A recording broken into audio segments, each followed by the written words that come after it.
The last light of day was never gentle in the Middle Ages. It bled away slowly, seeping through clouds and smoke until it drowned behind the hills. The sky dimmed not in colour, but in courage. The people below felt it in the tightening of their chests, in the quiet urgency with which they finished their work. As the sun sank, shadows climbed the walls of timber homes, and the world seemed to inhale and hold its breath. Along dirt paths, peasants gathered their tools and hurried back to cottages that leaned together like frightened children. The air turned colder, thicker with wood smoke and the scent of damp earth. Somewhere in the distance, a church bell rang, not to mark the hour, but to warn that the light was leaving. To live then was to understand that daylight was safety. Night was something else entirely. Inside those cottages, fire became more than warmth. It was a boundary. Flames flickered against walls of straw and clay, chasing away what waited beyond the door. Families sat close, their faces painted in gold and shadow, speaking in hushed tones as if afraid to attract attention. For in the Dark Ages, the night was alive, a breathing presence just outside the thin walls of human comfort. It was not an ending, but a visitation. They believed it carried spirits, both good and wicked. The souls of the unburied wandered the fields. The saints, too, walked in darkness, whispering to those who dared to listen. For every candle lit in a church, 100 untold fears burned silently in the hearts of those who prayed at home. Every gust of wind against the shutters might have been the sigh of something unseen. Every dog's bark broke a silence that seemed too perfect, too watchful. When night came, the world did not disappear, it transformed. Paths vanished, rivers turned to mirrors, and familiar shapes bent into strange silhouettes. The same tree that shaded your door by day might, by moonlight, resemble a creature waiting to move. And people swore that sometimes it did. The line between imagination and belief was so thin that few dared to test it. The monks in stone cloisters watched darkness as others watched storms. To them, it was a trial of the soul. They chanted through the hours when others slept, believing that each psalm they sang helped keep the world from falling into chaos. Their candlelight flickered against carvings of angels and demons alike, the two forever intertwined in their theology and their fears. Outside the monastery walls, villagers told stories of lights in the sky, not stars, but wandering souls. They spoke of travellers who followed strange music into the woods and were never seen again. These tales were not entertainment. They were warnings passed from parent to child. Night was not to be trusted. It belonged to older things, patient and watching, waiting for human carelessness. And yet, within that fear was a strange kind of peace. When the last chore was done, when the door was barred, and when the hearth settled into a slow, steady glow, there was a rare stillness. The world felt smaller, but also more intimate. A family might sit together in the half-light, speaking softly of the day's work, the weather, or the saints. Outside, the wind whispered across the thatch like the memory of the dead. Inside, time itself seemed to pause, caught between prayer and dream. For us today, night is effortless. A flick of a switch, and the darkness retreats. We lie in safety behind glass and wire, certain that nothing ancient can reach us. But for those who lived centuries ago, the night was not an idea, it was an experience. It crept beneath doors, hummed through the fields, and breathed in the silence after the fire went out. In those hours, they were not just waiting for sleep, they were waiting for dawn to prove the world still existed. The night was both enemy and teacher. It reminded them how fragile light truly was, and how easily it could vanish. And as darkness deepened over the medieval world, a question lingered in every flicker of the flame. What truly moved beyond that fragile circle of light? Because when the sun disappeared, they didn't simply rest. They crossed into another world. The night in the Middle Ages was not silent. It breathed, shifted, and murmured in ways the human mind was never meant to understand. Even when the hearth burned low and the doors were bolted, people could feel it, the presence pressing against the edges of the flame, testing the cracks in the walls. Every sound was a message. The hoot of an owl, the creak of a beam, the cry of a fox all carried meanings written in superstition and whispered belief. It wasn't the noise itself that frightened them. It was the possibility that someone, or something, was listening back. The medieval world had no word for insomnia, yet almost everyone knew the feeling. The moment between wakefulness and dream was considered perilous, a crossing between the mortal and the unseen. The church taught that demons thrived in this hour, when the body was weak and the soul unguarded. Many believed that to fall asleep without prayer was to invite unholy visitors into one's dreams. So before the fire was allowed to die, someone would murmur blessings over it. May this flame guard us till morning. It was not poetry. It was survival. Fear was not abstract. It had form and story. One of the most dreaded shapes was the nightmare, not the dream as we know it, but a creature said to sit upon the sleeper's chest, stealing breath and warmth. People swore they could feel its weight, heavy and invisible, as they struggled to wake. The sensation was real enough to leave bruises, or so it was claimed. Even physicians of the time recorded the affliction, though they had no cure beyond confession and holy water. Others feared the Alp or the hag old words for beings that crept into rooms through keyholes and knelt upon sleepers, whispering lies into their ears.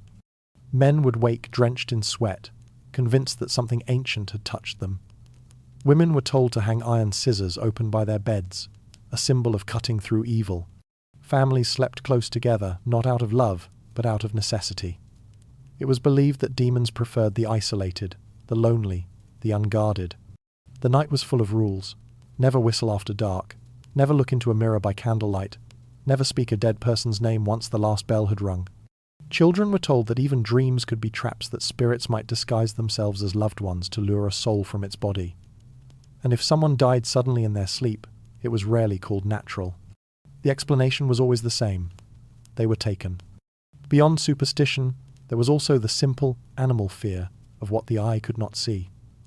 The medieval countryside was untamed. Wolves roamed the forests, their howls carrying over miles of farmland. Bandits prowled the roads. Fires broke out easily in villages where homes were packed tight and roofs were dry as straw.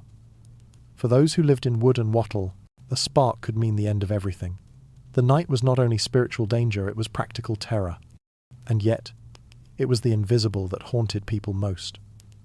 There are records of peasants waking their families to chase away shadows they swore were moving. Monks wrote of seeing faces in the smoke, shapes on the walls that vanished when approached. Even learned men, those who had read Aristotle and Augustine, confessed to moments of trembling in the dark. Knowledge offered no protection when the candle flickered. It's easy to think of them as primitive, as prisoners of ignorance. But fear was not their weakness. It was their constant companion. It kept them alive in a world where danger was both real and imagined. Theirs was a darkness that spoke, that tested, that demanded belief.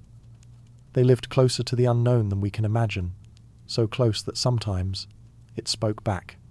In many towns, the church ordered bells to be rung 3 times a day, morning, noon, and evening. The last was called the curfew, from the old French couvre-feu, cover the fire. At that sound, people were expected to extinguish flames, seal their homes, and remain inside. To be found wandering after the curfew bell could invite suspicion of witchcraft, theft, or worse. The idea was simple. If no one walked beneath the moon, perhaps the night would stay quiet. But of course, it didn't. There were always those who claimed to see more than others. A shepherd who swore he saw lights moving across the fields. A widow who heard her husband's voice long after his burial. These stories spread like embers, small and glowing, fanned by the hunger for meaning. And soon, every village had its own catalogue of horrors, ghosts that carried lanterns, hounds that chased no prey, figures seen standing at crossroads just before a death. The church tolerated some of these tales, twisting them into moral lessons, but others it condemned. To speak too much of spirits was to risk being called their servant. Inside monasteries, fear took a quieter form. The monks who prayed through the night described temptations that came not from outside, but within. Voices, faces, and sudden visions all said to be the devil's test. To endure the hours before dawn was to battle one's own mind. It is no coincidence that many medieval texts describe the night as the time when God felt farthest away. Yet for some, that distance became its own strange comfort, proof that faith required courage, not certainty. The world outside these walls mirrored the same tension. Common folk clung to charms and blessings, even as priests warned against them. A sprig of rosemary, a carved rune, a saint's medal each offered invisible protection, though none were officially sanctioned. Fear made theologians of everyone. In the privacy of their homes, Even the faithful mixed scripture with superstition, prayer with pagan habit. They did what humans always do when logic fails. They reached for the oldest magic they knew, the hope that belief itself could hold the darkness back. And yet, beneath all this fear was something almost tender. Night was cruel, but it was also shared. In the glow of a dying fire, families told stories that blurred the line between truth and myth. They spoke of angels who walked disguised as beggars, of dreams that carried messages from the dead. Each tale gave form to the unseeable and softened its edges. Perhaps the greatest act of survival was not in shutting out the dark, but in learning to live beside it. Centuries later, when doctors described sleep paralysis, when science named the stars and mapped the sky, those old stories faded. But their essence remained. The weight on the chest, the waking fear, the half-seen figures in the corner of a dream, we still know them. We have only changed their names. Anxiety, night terror, restlessness. The same ancient visitor, dressed in modern words. We sleep with our doors locked, our rooms lit by blue screens, our minds full of noise. Yet somewhere deep inside, we still wait for the creak on the stair, the shadow at the edge of vision. The night has not changed, only our defenses have. And sometimes, lying awake, we sense that the darkness we tried to banish has found new ways to return, not through the window, but through the silence of our own thoughts. For the people of the Middle Ages, fear was woven into every breath after sunset. To live was to endure the testing of the dark, but fear also shaped their strength. It made them build communities, pray together, light candles not just for safety but for meaning. It made them invent stories not because they were foolish, but because they were human. They needed the darkness to be something they could name, and as their fires burned low, their prayers became quieter, until only the soft crackle of wood filled the air. Each person drifted between waking and dream, clutching the hope that dawn would return. Outside, the world was wide and cold, stretching far beyond the reach of light. Yet within each home, one fragile flame endured the proof that even in the oldest fear, there is always a trace of wonder. Because perhaps the monsters we fear in the dark aren't new at all. Perhaps they've simply been waiting, as they always have, for us to close our eyes. When fear became too heavy to bear, people turned to ritual. The medieval night was not survived through courage alone. It was endured through repetition, through gestures and words that gave the illusion of control. Across Europe, as daylight withdrew, countless hands performed the same small miracles. Locking a door, drawing a curtain, whispering an old phrase. These were not habits of comfort. They were weapons against the unseen. Every family had its own way of keeping darkness at bay. In cottages built of mud and straw, women placed iron nails above doorframes, believing the metal frightened spirits that hated the memory of fire. Men carved crosses into the wooden beams above the hearth, each line drawn slow and deliberate, as if cutting into the invisible. A basin of water was left near the bed, not for thirst but to reflect any wandering soul that might enter. Reflection, they believed, confused the dead, it trapped them in their own image. Before sleep, prayers rose like smoke. They were not grand or poetic, but urgent. Some were learned from priests, others whispered by mothers who remembered words older than the church itself. Lord, keep us this night from the snares of the wicked. By Mary's light, by Christ's flame, guard us until the rooster calls. For those who could not read, memory was the only scripture. And so prayers travelled from mouth to mouth, changing subtly with each generation, blending Christian faith with pagan echoes. The church tolerated these customs, though uneasily. Priests warned that faith must not be mixed with superstition, that true protection came from God alone. But even priests locked their doors and kept candles burning longer than necessary. The boundaries between sacred and folk belief blurred in the soft tremor of the night. It was said that holy water worked best if drawn from the church font at midnight. Pilgrims carried relics around their necks, splinters of wood, bits of bone, fragments of saints' tokens meant to remind both men and spirits of divine power. Not all charms were visible. Some were words, hidden inside clothing or stitched into the lining of a pillow. A traveller might carry a scrap of parchment inked with a verse from the Psalms, written backward to confuse the devil. A mother might sew a child's name onto a strip of linen and tie it around the wrist to prevent the fair folk from stealing the child in its sleep. In these gestures, faith and fear became the same act, a quiet bargaining with the unseen world. The night prayers of monks were grander, but no less desperate. Within cold stone abbeys, they gathered in darkness to chant the Compline, the final office before rest. Their voices echoed through the halls like wind through caverns, rising and falling in rhythm with the flicker of lamps. Abide with us, O Lord, for it is toward evening, and the day is far spent. They believed each word kept the forces of chaos from breaking through. The idea was not metaphorical, it was literal. The wrong word, an unspoken line, could unbalance the fragile harmony between heaven and earth. Outside those walls, villagers made their own kind of liturgy. Some burned herbs before bed, sage for cleansing, rosemary for remembrance, thyme for courage. Smoke was a prayer the poor could afford. Others placed bread by the window for wandering souls, or salt along the threshold, to remind evil spirits of the covenant of earth and purity. To the modern mind, these acts seem strange, yet each one carried meaning. The people of that time did not think themselves superstitious. They thought themselves careful. The belief that words themselves held power was universal. Latin, the language of the Church, was thought to be incomprehensible to demons, a divine code. But local tongues had power too. In the hills of Wales, charms were sung rather than spoken, their rhythm said to lull sickness into sleep. In the forests of Germany, certain families kept secret verses that could halt storms or heal wounds, learned not from priests but from grandmothers. Words, once spoken, became invisible walls. Even silence had ritual meaning. To say nothing at the wrong moment could protect as surely as prayer. Children were taught the signs of safety before they learned to read. To make the sign of the cross when thunder roared.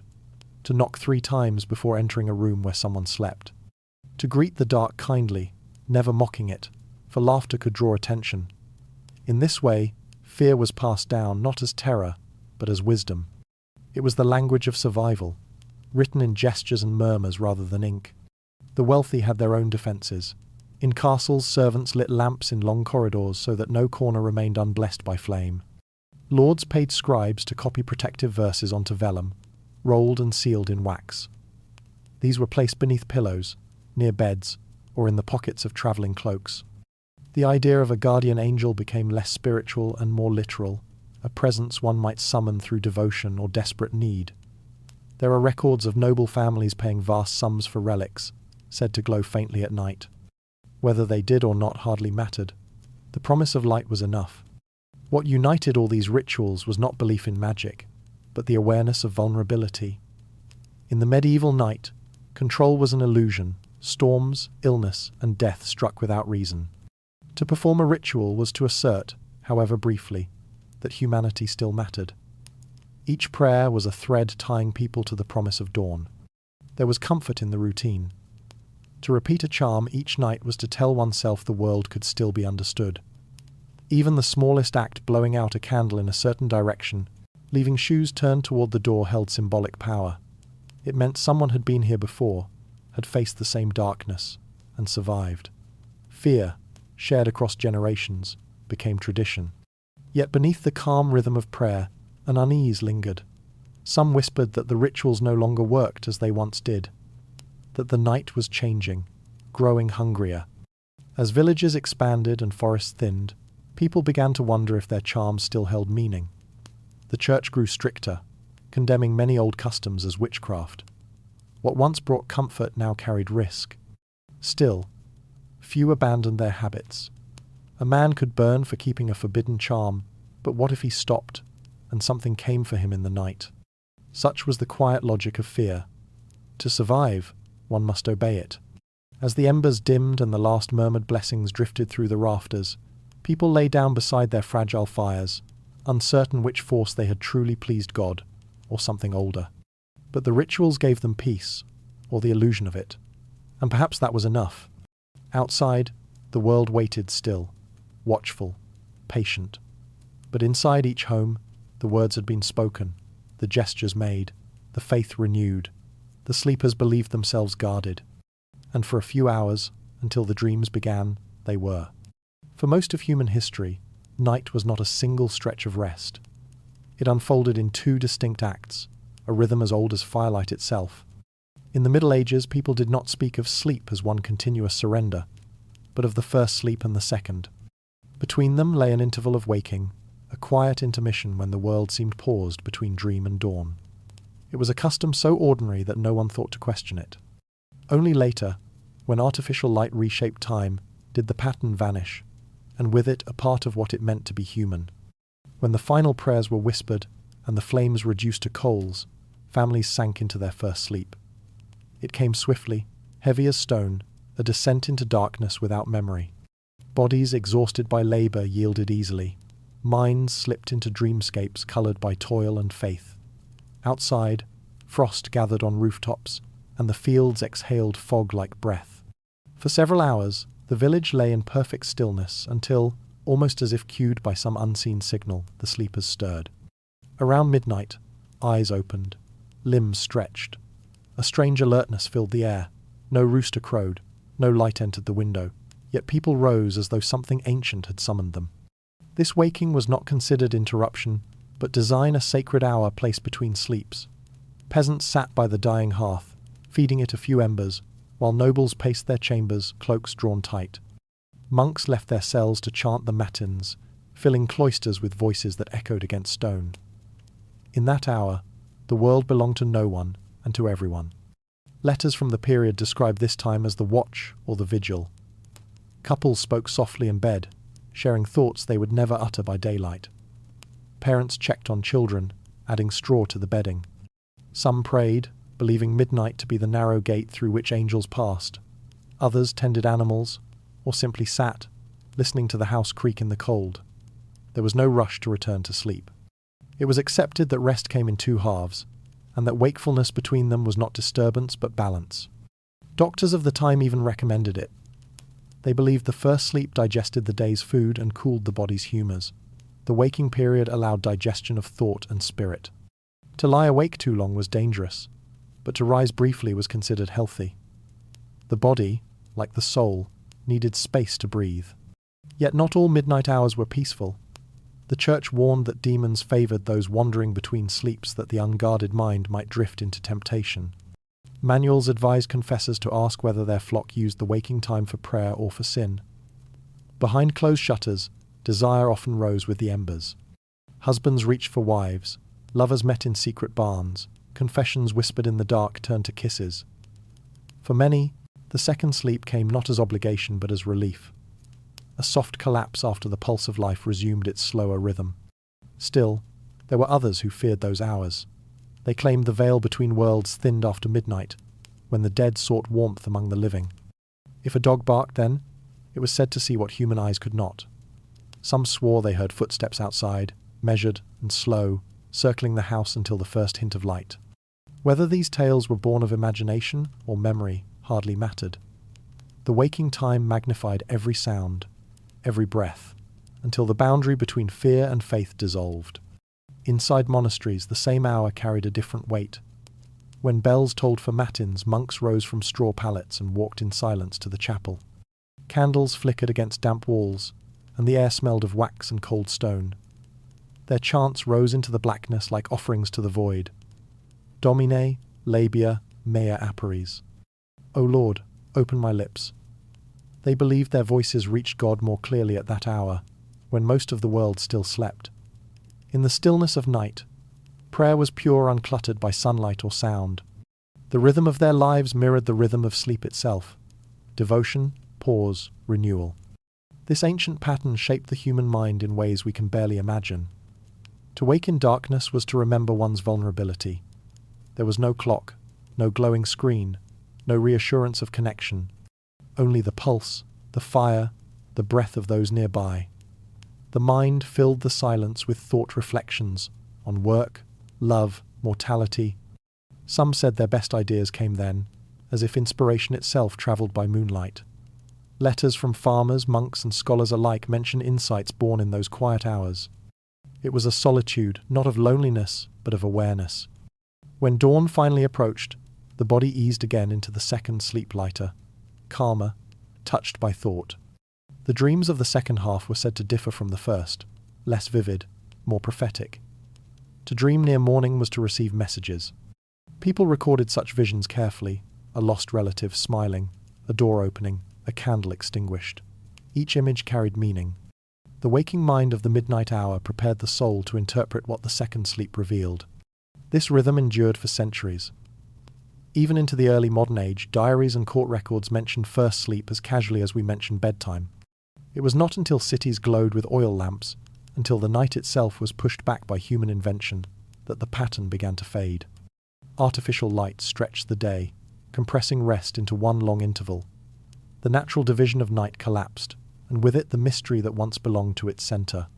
Today, when someone wakes at 3 a.m. and wonders why, they feel broken victims of anxiety, of overwork, of some invisible imbalance. Yet perhaps their bodies remember an older rhythm, one buried beneath centuries of light. The stillness of midnight was once invitation, not curse. We were meant to wake, to listen, to dream twice. If one could travel back to that medieval hour, one might find the world strangely familiar. The glow of coals, the whisper of wind through thatch, the soft murmur of a prayer half forgotten. And somewhere, a man sits by the fire, staring at the flame as though it might answer him. He feels the same questions that wake us now about life, about death, about what watches us when we cannot see. The centuries between us and him dissolve. Only the darkness remains, eternal and patient. By the time the first rooster crowed, signalling dawn's return, the villagers had drifted into their second sleep.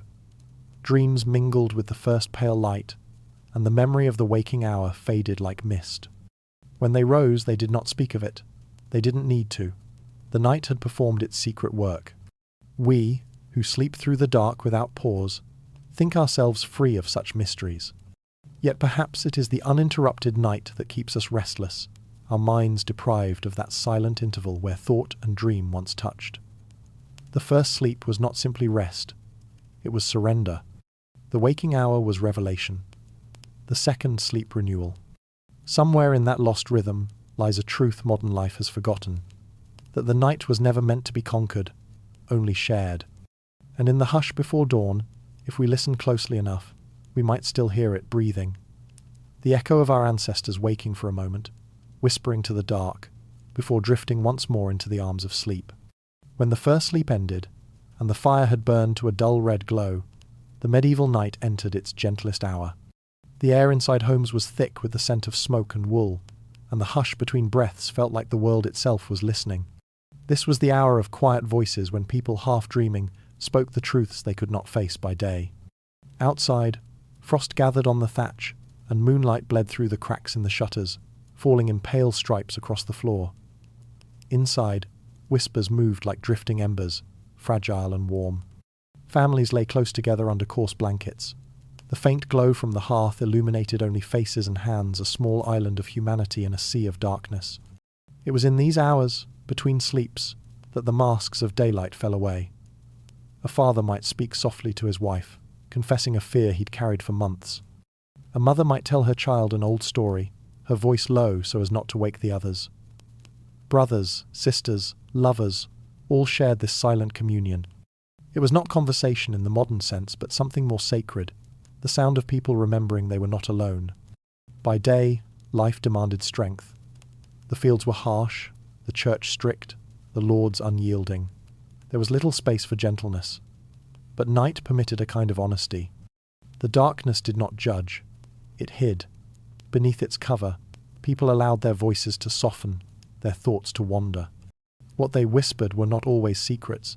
Sometimes they were dreams, regrets, memories. The words were not meant to last. They drifted upward, mingling with the smoke that curled toward the roof beams, and vanished into the night. Medieval diaries are rare, but those that survive speak of this strange hour. One monk wrote of holy conversation in the half-night, when brothers in the abbey, unable to sleep, discussed the mysteries of the soul in voices no louder than the hum of a candle. Another, a midwife's son, remembered how his mother told him stories of saints and spirits during these intervals, her face lit only by embers. To him, those hours felt eternal, the night stretching out like a secret world where time forgot to move. The peasants who worked the land had no books, no clocks, no mirrors. Their knowledge of themselves came through talk. The stories they told after midnight were both confession and creation. They spoke of ghosts that walked the roads, of neighbours who dreamed of fire before fires came, of angels who touched the sick and left the smell of honey behind. Each story was a map of their fears and their faith. The night gave them permission to imagine, and not all voices were gentle. Sometimes anger emerged in that fragile interval, long-held frustrations breaking loose under the weight of silence. Husbands and wives argued in whispers that flared into brief sparks, then dimmed again. The next day, the quarrel would be gone, absorbed by routine. But for those few minutes, the darkness listened to every raw, unguarded word. In a world where speech could be dangerous, where gossip might lead to punishment, the night was both witness and confessor. Among the wealthy, the practice was different, but the essence the same. In stone chambers, nobles rose from their beds during the waking hour and summoned servants to stoke fires or bring wine. Letters written in that half-light have survived confessions of loneliness, reflections on mortality. One lady of Burgundy wrote that she loved this time most because, in darkness, a heart speaks plain. The night became a mirror in which people glimpsed the selves daylight would not allow. This hour of wakefulness carried an intimacy few could name. There was something magnetic about being awake while the world slept, a feeling we still know. It was as if existence narrowed to a single circle of light and breath, a secret shared between the living and the dark. For some, it was the closest thing to prayer, not directed upward to heaven, but inward, into the quiet recesses of thought. The conversations that began here often ended in silence, but that silence was full, heavy with meaning, unspoken, understanding unneeded. Outside, the world listened too. Dogs shifted in their sleep, barns creaked under frost. Somewhere in the woods, an owl called once, twice, then fell silent. The villagers believed these sounds carried messages, omens, warnings, sometimes blessings. But perhaps they were only echoes of the same yearning, the need to be heard. The living and the night spoke the same language, a rhythm of breath, wind, and fire. As the embers brightened, the talk would fade. Words gave way to the slow weight of the second sleep, to dreams that seemed shaped by what had just been said. In this way, conversation became the bridge between waking and dream, between the known and the mysterious. A whispered fear might return as a vision, a wish might appear as prophecy. The medieval night was not divided by silence, but stitched together by words too soft for daylight. Perhaps that is why so many modern nights feel empty. We have filled our darkness with screens, with noise, with endless distraction. Yet beneath it all, we crave that same communion, the quiet talk before the second sleep, when we listen not to the world, but to one another. We no longer share the same bed or fire, yet the impulse remains, to reach out in the dark, to speak softly, to be known for a moment before drifting away. For the people of the Middle Ages, the night was not a void to be escaped, but a space to be shared. Each whispered story, each sigh, each prayer was a thread in a vast tapestry woven by countless unseen hands. They spoke because the silence frightened them, and because it comforted them too. In the fragile hours between sleeps, they rediscovered the most human truth of all, that connection is a kind of light. Soon, the embers cooled, the voices faded into breath, and once again, the world folded into dream. Outside, the horizon waited, grey and distant, holding the promise of dawn. But within those humble rooms, something had already been illuminated, something deeper than sight, quieter than thought. The conversation had ended, but its warmth lingered, glowing faintly in the space between two heartbeats, between two sleeps. When morning came, no one would remember the exact words. Yet something in them had changed, not through revelation, but through the simple act of being heard in the dark. While most of the village drifted into its second sleep, a smaller world continued to breathe. These were the night workers, men and women whose lives unfolded in the hush between other people's dreams. When the last candle in the cottages flickered out, their hours began. They moved through streets that seemed carved from shadow, guided by memory more than sight. In their hands, light was not luxury, but tool, something to keep their work tethered to the visible world. The baker rose first. In every town, his fire was the earliest to wake. Long before dawn, he stoked his oven, the glow spilling from the small window of his shop like a promise. The scent of rising dough crept through the alleys, softening the air with warmth. For him, the night was companion, not enemy. It gave him silence, rhythm, and the patience bread required. To bake was to listen to the crackle of wood, the whisper of flour as it fell, the faint hum of fermentation. By the time the rest of the world stirred, his work was nearly done. The bread waiting on his shelves bore the quiet mark of his solitude. Farther down the lane, the watchman made his rounds. He carried a lantern and a staff, the two symbols of his trade, light and law. His boots echoed on cobblestone, each step a small declaration that order still existed. He called the hours aloud, both to mark time and to remind any listener that someone still guarded the sleeping town. Yet even he admitted that fear sometimes walked beside him. The wind could sound like footsteps. The fog could shape itself into figures. He told himself these were tricks of the mind, but deep down he wondered whether the night recognized him, whether it watched his lonely patrol and waited for him to falter. Beyond the walls, shepherds kept their vigil. They sat wrapped in cloaks, faces turned toward stars that seemed near enough to touch. For them, darkness was vast but familiar. The rustle of sheep, the soft clink of bells, the distant cry of a wolf all wove together into a kind of music. To fall asleep was to risk losing everything, so they learned to drift in waking dreams, half aware, half elsewhere. Some claimed they saw lights moving across the hills, ghostly processions that vanished when approached. Whether visions or exhaustion, they became stories retold beside morning fires. In monasteries, other workers laboured for a different master. The scribes, hunched over parchment, copied scripture by candlelight long after their brothers had gone to prayer. Ink gleamed like oil under the flame, and the scratching of quills filled the silence like insects in summer grass. They believed each word they wrote was an act of devotion, that through discipline they could outlast the chaos beyond the walls. Yet the nights were long, and fatigue was temptation's door. Some wrote confessions in the margins, a prayer, a doubt, a single tear-shaped stain of wax that hardened before morning. In cities, where the streets were wider and the dangers more cunning, the night had its own industry. There were tavern keepers who poured ale for sailors, just docked from distant ports, blacksmiths who hammered metal while others slept, so that carts and ploughs would be ready at dawn. And there were those who did not work for honour thieves, who slipped through markets to lift coins from careless hands, and women who sold warmth to travellers for the price of a candle. The medieval city was never truly asleep. It only changed masks. Even nature joined this hidden economy. Mill wheels turned in rivers, grinding grain while their owners dreamed. Dogs guarded doors, eyes glinting in the dark. Owls hunted silently above the fields, their wings brushing against eternity. To live by night was to become part of a separate pulse, one that beat slower, deeper, closer to the earth. But what bound all these workers together was a quiet understanding that someone must hold the world steady while others rested. The baker's fire, the watchman's lantern, the monk's candle, each was a fragment of light stitched into the fabric of the dark. Without them, the morning could not come whole. Their labour was unseen, their names forgotten, yet their rhythm kept civilization breathing. There was humility in their solitude.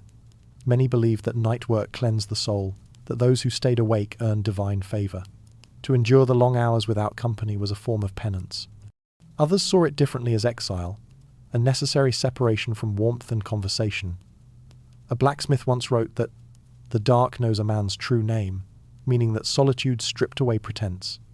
Under starlight, one could no longer pretend. Only the sound of the hammer remained one strike, one breath, one thought. In winter, the hardship deepened. Frost stiffened ropes, and wells froze over. Torches burned faster, demanding more oil. The night seemed endless, stretching until minds began to blur. Yet even then, there were small graces. The shimmer of frost under moonlight, the hush that fell when snow began to drift, the strange beauty of breath turning to silver mist. Those who worked through these hours often described moments of revelation, flashes of clarity when fear melted into awe. To stand alone under a cathedral of stars was to feel both insignificant and infinite. When dawn finally arrived, it did not burst upon them, but crept, pale and reluctant. The baker lifted his last loaves from the oven. The watchman's voice faded with the retreating shadows. The shepherds led their flocks home through fields silvered with dew. The scribes extinguished their candles, closing their eyes against the sudden light. For a few moments, the world belonged to them alone, that fragile in-between time when night had not fully died and day had not fully claimed its throne. Most of them never spoke of what they saw or felt in those hours. Theirs was a knowledge wordless and enduring. They knew that while the day belonged to power and noise, the night belonged to endurance and grace. To labour in darkness was to become part of something older than memory, the endless cycle of creation that begins only when the rest of the world forgets to look. Perhaps that is why their legacy lingers. Even now, long after their fires have cooled, the spirit of the night worker remains in the quiet hum of factories at midnight, in the soft glow of screens that light the sleepless, in the whisper of engines carrying goods through sleeping cities. The tools have changed, but the vow is the same, to keep the world turning while others dream. In every age, someone must hold the light. Someone must walk the boundary between rest and waking, fear and purpose. The night workers of the Middle Ages did not conquer darkness. They simply learned to live within it, to find rhythm where others found dread, to make labour an act of faith. And as they closed their eyes, at last, as dawn poured like wine across the horizon, they could say what few ever could, that they had seen the night's true face and lived to tell no one. When the bells tolled curfew and the last household shutters were drawn, the medieval town transformed. The warmth of day receded, leaving behind a hollow quiet that belonged to neither peace nor safety. It was in this hush that two kinds of people emerged, the watchers and the watched, the guardians and the hunters. Their paths crossed in the narrow veins of stone streets, where every echo carried both authority and intent. The watchmen came first. They were the thin thread between order and chaos, men who walked with lanterns held high and staves tapping a steady rhythm on the cobblestones. Their duty was simple, to keep the peace after the sun's departure. But peace was a fragile thing in a world ruled by hunger and fear. A single cry in the night could summon them running, their shadows stretching long ahead of them like omens. Their presence was reassurance to the fearful, warning to the desperate, and invitation to the cunning. Each watchman knew that darkness hid more than just thieves. It concealed secrets no law could touch. Behind barred doors, sins unfolded quietly, forbidden lovers, whispered prayers to pagan gods, bargains struck with unseen powers. The watchmen pretended not to notice. Their job was not to judge the unseen, only to ensure it did not spill into the streets. Still, when they walked their routes, they sometimes felt watched themselves, as if the night regarded them with cold amusement. They carried no armour, only thick cloaks and courage born from repetition. Most worked in pairs, speaking little. The silence of their patrols became a language of its own. The brief nod toward a familiar doorway, the shared glance at a distant light. To survive the night, they learned to read its mood. A still wind meant danger. A sudden chill meant something moving unseen. The most experienced among them could sense trouble long before it appeared, as if the dark itself whispered warnings. But not every shadow feared the watch. Some shadows moved toward them. Thieves were the other heartbeat of the medieval night, silent, persistent, endlessly inventive. They crept along rooftops or slipped through unlatched windows, their steps as deliberate as prayers. Many were driven not by greed but necessity. A loaf of bread, a copper coin, a scrap of cloth could mean survival. Others stole for thrill, the pulse of power that came from defying both law and superstition. In the larger cities, thieves organized themselves into loose brotherhoods, speaking in secret tongues known only to those who lived by stealth. This language, part slang, part code, drifted through alleys like smoke. A knock, a whistle, a phrase about weather might mean safe, watched, or run. They were the ghosts of commerce, the merchants of absence. What they took vanished without trace, as if swallowed by the night itself. To the common folk, thieves were both feared and admired. Many saw them as clever rebels in a world that offered no mercy to the poor. Ballads were sung of rogues who outwitted noblemen, of masked strangers who stole gold only to give it to beggars. Yet most theft was less romantic, quick, hungry, and dangerous. Punishment was brutal. A thief caught at night could lose a hand, an ear, or his life before dawn. The watchmen knew this, and still, they hesitated to kill unless forced. The night already claimed enough souls without their help. The relationship between watchman and thief was strangely intimate. A dance performed in darkness, each recognizing the other as mirror. Both lived by night, both feared and depended on its silence. There were moments when one might let the other go, pretending not to see. Compassion or exhaustion, no one could say. Perhaps they simply understood that in the grand economy of shadow, both were necessary. Without the thief, the watchman's purpose vanished. Without the watchman, the thief had no story to tell. Occasionally, the two met in violence, sudden, swift, silent. A cry, a scuffle, the brief flare of a lantern. The townsfolk would find the marks in the morning, a smear of blood, a broken staff, a footprints leading nowhere. Rumour filled the gaps, as it always did. Some said the thief escaped, others that the watchman was taken by the spirits that guarded their game. Both explanations served the same end to make sense of what could not be seen. Beyond the walls, the countryside told its own version of this story. Travelling merchants feared bandits who struck from the woods, vanishing before anyone could shout for help. These men were not the hungry poor, but soldiers turned outlaw after wars ended. They carried scars and discipline, a dangerous mix. To them, the road was home, and every passerby a guest to be taxed at blade's edge. Night travellers told tales of ambushes that began with laughter, a friendly voice calling from the dark and ended with silence. Even so, not all who wandered at night did harm. There were messengers, pilgrims, and healers who braved the darkness to reach those in need. To see a lone figure moving by lantern light did not always mean danger, but in a world ruled by rumour, fear saw only one shape: threat. The watchmen themselves often questioned who truly haunted the streets, men of flesh, or something older that borrowed their form. In the rare hours before dawn, the tension eased. The last thieves slipped away into alleys. The watchmen leaned on their staves, listening for the first bird call. The horizon began to grey, and with it came relief, the unspoken truce that ended another night's struggle. The town, unaware of the quiet battles fought on its behalf, would wake to find its streets intact, its homes untouched, its faith in order restored. Yet even as light returned, the memory of those shadowed hours lingered. The watchmen carried it home in their bones, the knowledge that the night is never truly still, only waiting. And somewhere, in the labyrinth of alleys, the thieves slept as well, dreaming of their next dance with the lantern's glow.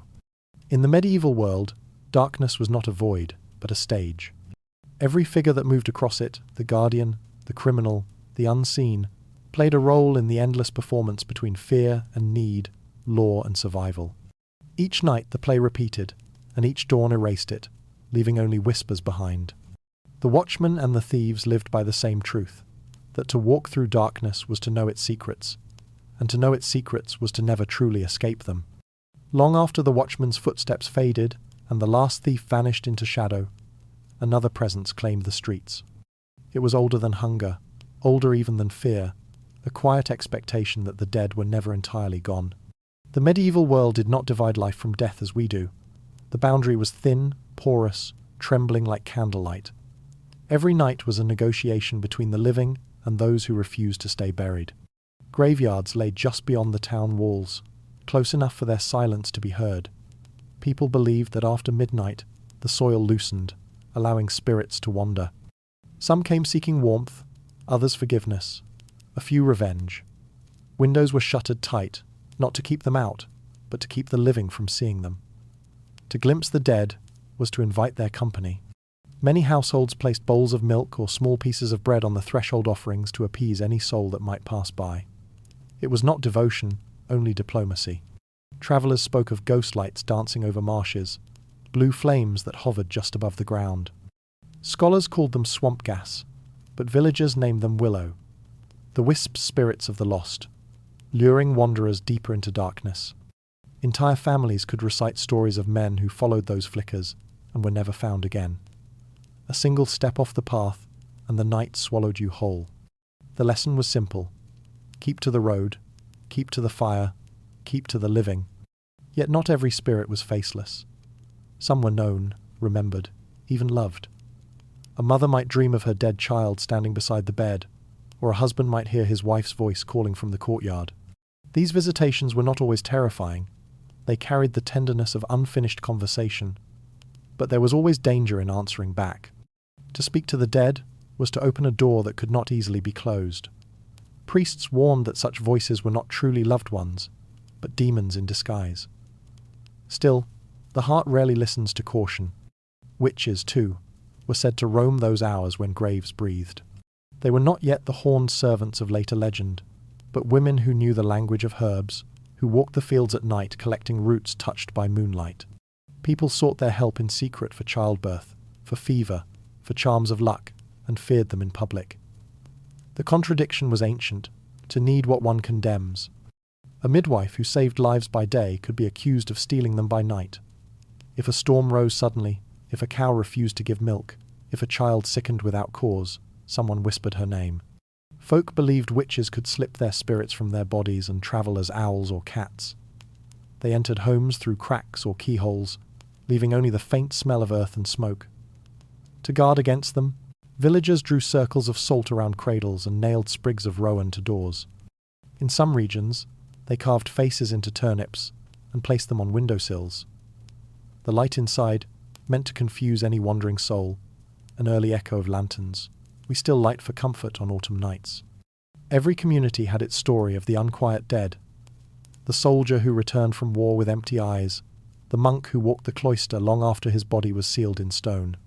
These tales served as reminders that sin and sorrow could outlast the flesh. To die without confession, to be buried in unblessed ground, to take one's own life, these condemned the soul to restless wandering. Villagers swore they heard them knocking on church doors, begging entry. Some even buried suicides at crossroads, believing confusion would trap their spirits where no single road could lead them home.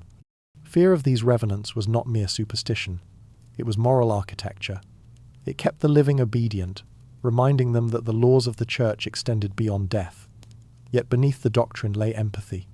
People pitied the restless dead. They prayed for them, lit candles, poured holy water on graves. To ease a spirit's suffering was considered an act of mercy. In helping the dead, one hoped to secure peace for oneself. On winter nights, when the wind turned sharp and the moon hid behind clouds, villagers claimed the dead grew bold. They spoke of hearing processions passing by the wild hunt, a phantom host sweeping through the sky, led by ancient kings or fallen angels. The sound was said to be like thunder mixed with weeping. To witness it was both curse and revelation. The chosen few might see the truth of eternity, though most fell ill from fright. The hunt symbolized what every medieval soul believed. That night belonged to forces beyond reckoning, neither wholly evil nor kind, merely vast. Inside monasteries, even the holy felt its pull. Records tell of brothers who saw candles flare without cause, or heard footsteps in corridors long empty. They called these temptations of the senses, tests sent by God to strengthen faith. Yet in their journals, a quieter truth emerged, awe.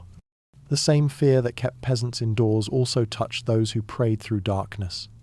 Whether spirit or imagination, the experience united high and low alike in wonder. The belief in restless souls shaped architecture as well as prayer. Churches were built on old burial grounds so that sanctity might contain the dead. Windows faced east, toward resurrection, and bells rang not only for the living but to remind spirits of time. Sound was a weapon, the vibration of holiness, breaking the stillness where shadows gathered. Even now, the deep note of a church bell at night carries that echo, a warning to anything wandering between worlds. But the most haunting idea of all was this, that ghosts were not strangers, they were reminders. To see one was to glimpse the thin thread connecting every human life to the next. The medieval mind did not fear annihilation, it feared forgetting. A ghost was proof that memory had power, that love and guilt could outlast the grave. In their stories, the dead returned not to harm, but to be remembered, to reclaim a place in the fragile continuity of being. And so each night, as fires dwindled and breath misted in the cold, people whispered the same words before sleep. God keep the souls that walk tonight. The phrase was part prayer, part apology, an acknowledgement that they and the spirits were kin, sharing the same darkness, the same longing for peace. When dawn crept over the fields, the ghosts retreated, the witches folded back into rumour, and the living stepped once more into daylight's forgetfulness. But the memory remained, faint and persistent, like the trace of smoke after a candle has died. To them, the night was never empty. It was a realm of company unseen, of questions unending, a mirror where the living glimpsed themselves, just for a moment, as they truly were, fleeting, luminous, and halfway to memory. When sleep returned after the long, watchful hours of the night, it carried with it a landscape far stranger than any waking world. To the people of the Middle Ages, dreams were not illusions of the mind, but messages sent through a veil. Each vision carried meaning divine, demonic, or prophetic. What one saw in sleep was often believed to be more real than what daylight revealed. In the hush after midnight, when the fire burned low and breath slowed to the rhythm of the unseen, the soul was said to wander freely between realms. In those centuries, a dream was a visitation. Angels might whisper to a sinner, saints might appear radiant in fields of light, or the devil might cloak himself in the face of a loved one. Sleep was the arena of moral testing, where the soul could triumph or fall without ever leaving the bed. The dreamer awoke changed guilty for desires confessed only to the dark, blessed by visions no one else could witness. And because dreams came unbidden, they were treated as sacred texts, written not on parchment, but within the fragile matter of the mind. The Church taught caution. Visions from God were possible, but so were deceptions. The line between revelation and temptation was perilously thin. Priests told their flocks that not every dream was to be trusted. Some were snares woven by demons to lead the faithful astray. Yet even they could not dismiss the power of what occurred behind closed eyes. The Bible itself was filled with divine dreamers, Joseph, Daniel, the Magi, all guided by messages received in slumber. And so each sleeper became, in their own small way, a prophet of their private night. Dream books circulated quietly among scholars and merchants, copied by hand and bound in worn leather. They listed the meanings of common images. To see water was a sign of trouble. To fly meant freedom of the soul. To lose one's teeth foretold betrayal or death. Such manuals blended Christian symbolism with remnants of older pagan lore, tracing their lineage back to the dream temples of Greece and the mystic treatises of Egypt. In an age where reading was rare, these guides passed by word of mouth, each retelling changing the script slightly, a living mythology of sleep. For peasants, interpretation was more intimate. They looked for meaning in the ordinary. A dream of a door meant change, of fire, divine anger, of a white animal, good fortune. They woke with the certainty that their visions carried instruction, though the message was often ambiguous. Dreams of the dead were especially sacred. If a lost relative appeared calm, it was a blessing. If restless, a warning that prayers for their soul were overdue. To ignore such visitations was to risk misfortune not only for oneself, but for the entire household. In monasteries, the dream took on another dimension. Monks who practiced nightly vigils often recorded vivid visions, flashes of celestial light, voices reciting scripture, or terrifying apparitions. They viewed these experiences as both trial and grace. A vision of darkness could strengthen faith, teaching humility. A vision of light could shatter pride. Some abbots even kept dream journals as moral records, charting the progress of their souls through sleep. One Cistercian monk wrote that he saw a vast ladder rising into the sky, its steps filled with faces, those he envied, those he pitied. He awoke, weeping, believing God had shown him his own heart. Not all dreams were exalted. Many were feared. To dream of falling, of suffocating, of drowning, these were signs that one's soul was under attack. The medieval imagination saw no separation between body and spirit. To wake gasping was to have fought a battle unseen. And so people armed themselves with prayer before sleep, as soldiers would before war. "Deliver us from the terror of the night," the psalm said, and the words became as common as breath. Physicians of the era also sought to understand the dream, though their explanations were more earthly. They believed images arose from the body's humours. Too much bile brought nightmares. Too much phlegm dulled the mind. Still, even the most rational scholar admitted that some visions could not be explained by anatomy alone. When a man dreamt of his brother's death and learned of it days later, reason faltered. When a woman dreamed of a flame that consumed her home only to wake to smoke, medicine turned to mystery. What fascinated the medieval soul was not whether dreams were true, but what truth they pointed toward. In the restless theatre of sleep, the boundaries of sin and salvation blurred. Kings dreamed of ruin, peasants of crowns, monks of desire, soldiers of mercy. Dreams inverted the hierarchy of the waking world, reminding all that in darkness every soul was equal naked, searching, waiting for meaning. Artists and poets drew from these visions. Illuminated manuscripts depicted dreamers lying beneath golden arches, their souls rising like smoke toward the heavens. Storytellers spoke of nights guided by prophetic dreams to buried relics or lost cities. To dream was to participate in creation, to glimpse the divine imagination from which the waking world had sprung. Even the simplest tale of a dream carried weight. It was a fragment of eternity glimpsed through the keyhole of the human mind. Yet, as the centuries turned, the authority of dreams began to shift. The church grew wary of visionaries who claimed to receive messages directly from God. Some were revered as saints, others condemned as heretics. Women, especially, faced suspicion their dreams too easily labelled witchcraft. But still the visions came, uninvited and ungovernable, proving that no decree could silence the subconscious. The dream was democracy before the word existed. Every peasant could experience a revelation. Every noble could wake haunted by guilt. For the medieval dreamer, sleep was not escape, it was encounter. To close one's eyes was to step into a realm where divine and demonic coexisted, where truth hid inside riddles. The world of the dream was neither wholly holy nor wholly human. It was a mirror, reflecting what daylight refused to show. And when the dream ended, when the second sleep released its hold, the dreamer woke slowly, carrying fragments of that hidden world into morning. A face, a phrase, a feeling enough to alter the course of thought or prayer. They might never speak of it, fearing ridicule or sin, but somewhere deep within, the message lingered. The dream had delivered its burden. In the end, what mattered was not whether the vision was divine or imagined. What mattered was that the darkness had spoken and the sleeper had listened. Sleep was meant to be a passage, a temporary surrender from which one returned. But in the Middle Ages, that return was never guaranteed. Every night carried the possibility of not waking, and this uncertainty shadowed every dream. To close one's eyes was to risk a journey that might go too far. The line between slumber and death was so narrow that even priests hesitated to name the difference. They called death the Great Sleep, not as metaphor, but as description. To them the two were kin, gentle, deceptive, inevitable. The fear of never waking gave rise to stories that clung to memory like smoke. There were tales of sleepers who lay motionless for days, their hearts faint but beating, their bodies warm though unresponsive. Villagers called it the sleeping sickness. No one understood its cause. Some blamed the bite of unseen creatures, others the touch of witches. Doctors spoke of vapours rising from the earth, of poisoned air that lulled victims into a trance. To families who watched helplessly, none of that mattered. They lit candles, whispered prayers, and waited. Sometimes the sleeper stirred at last, blinking in confusion, claiming to have dreamed for what felt like years.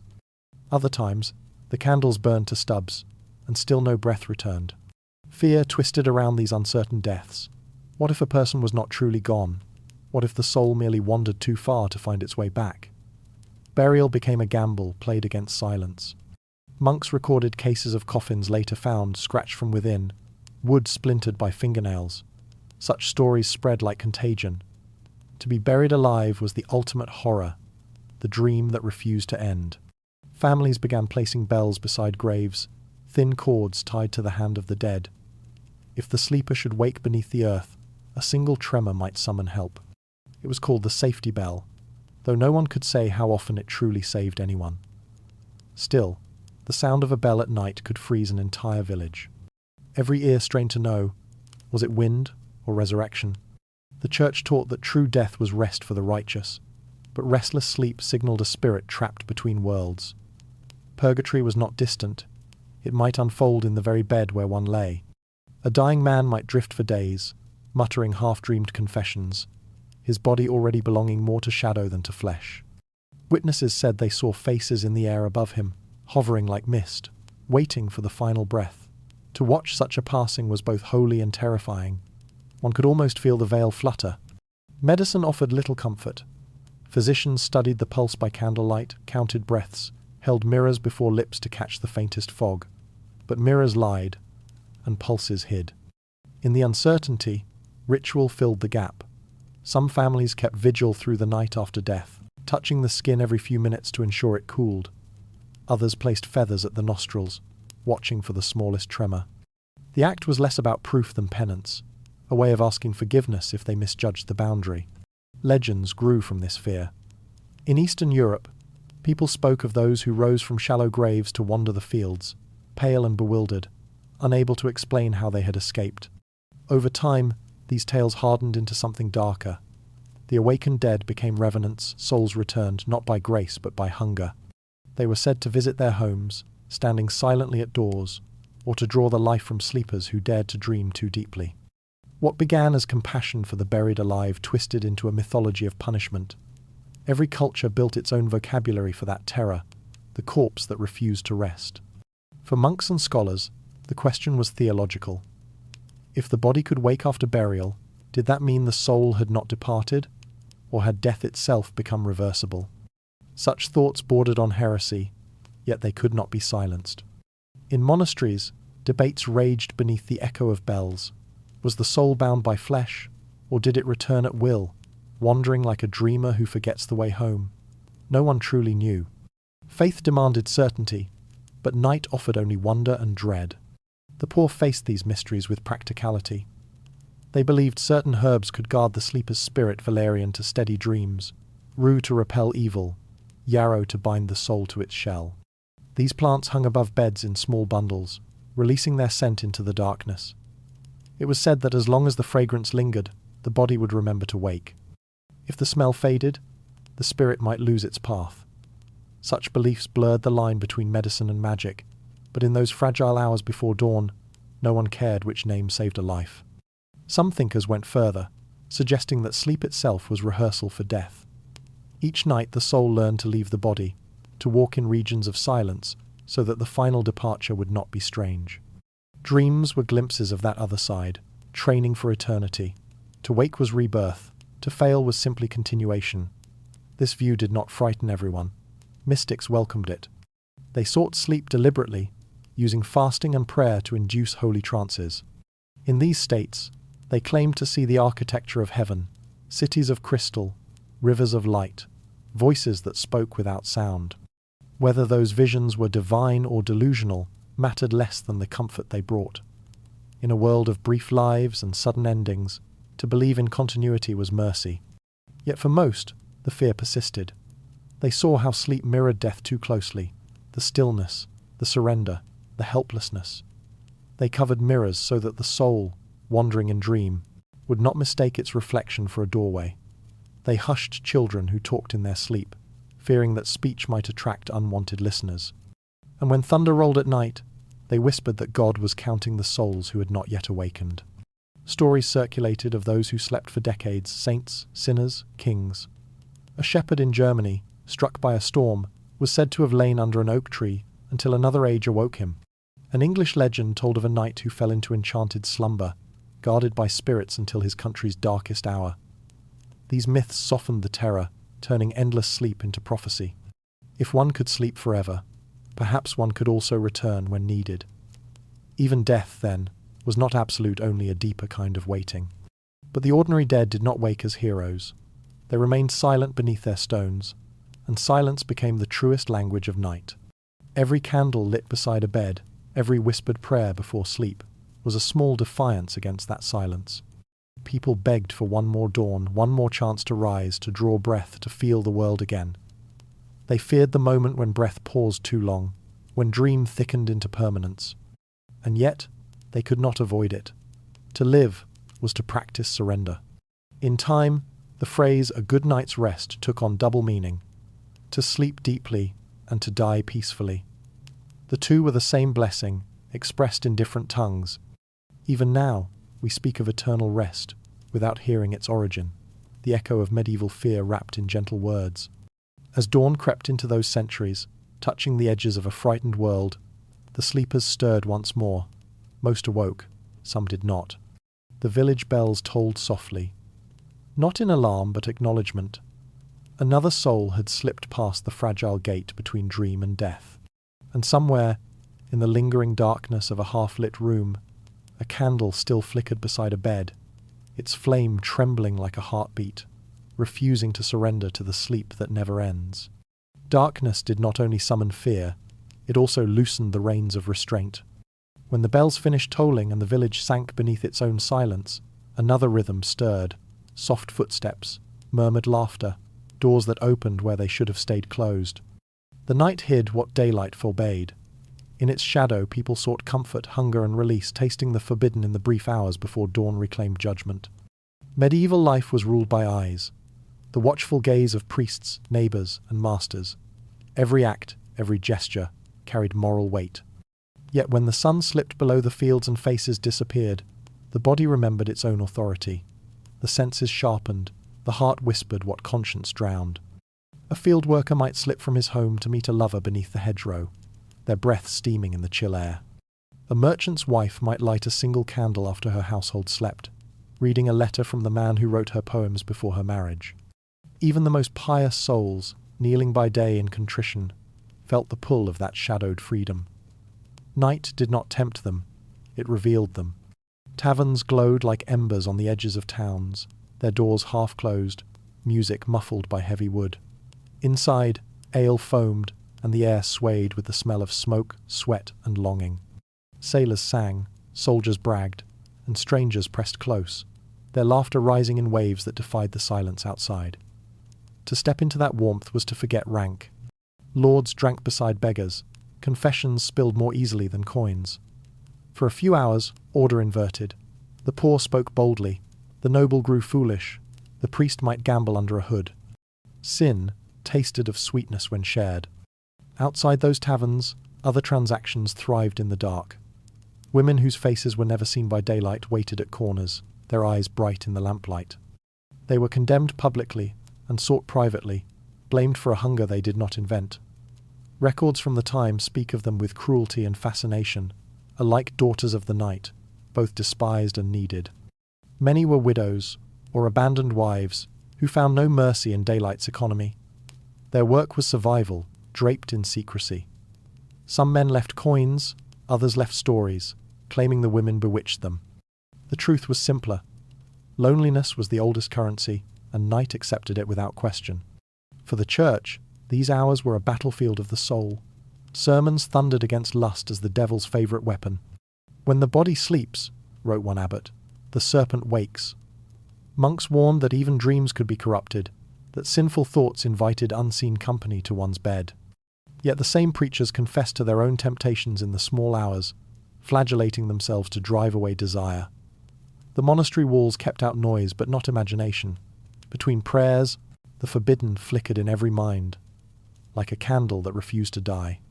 In villages, songs told stories the pulpit could not, of girls who danced with spirits by moonlight, of men who followed laughter into the woods and found joy or ruin.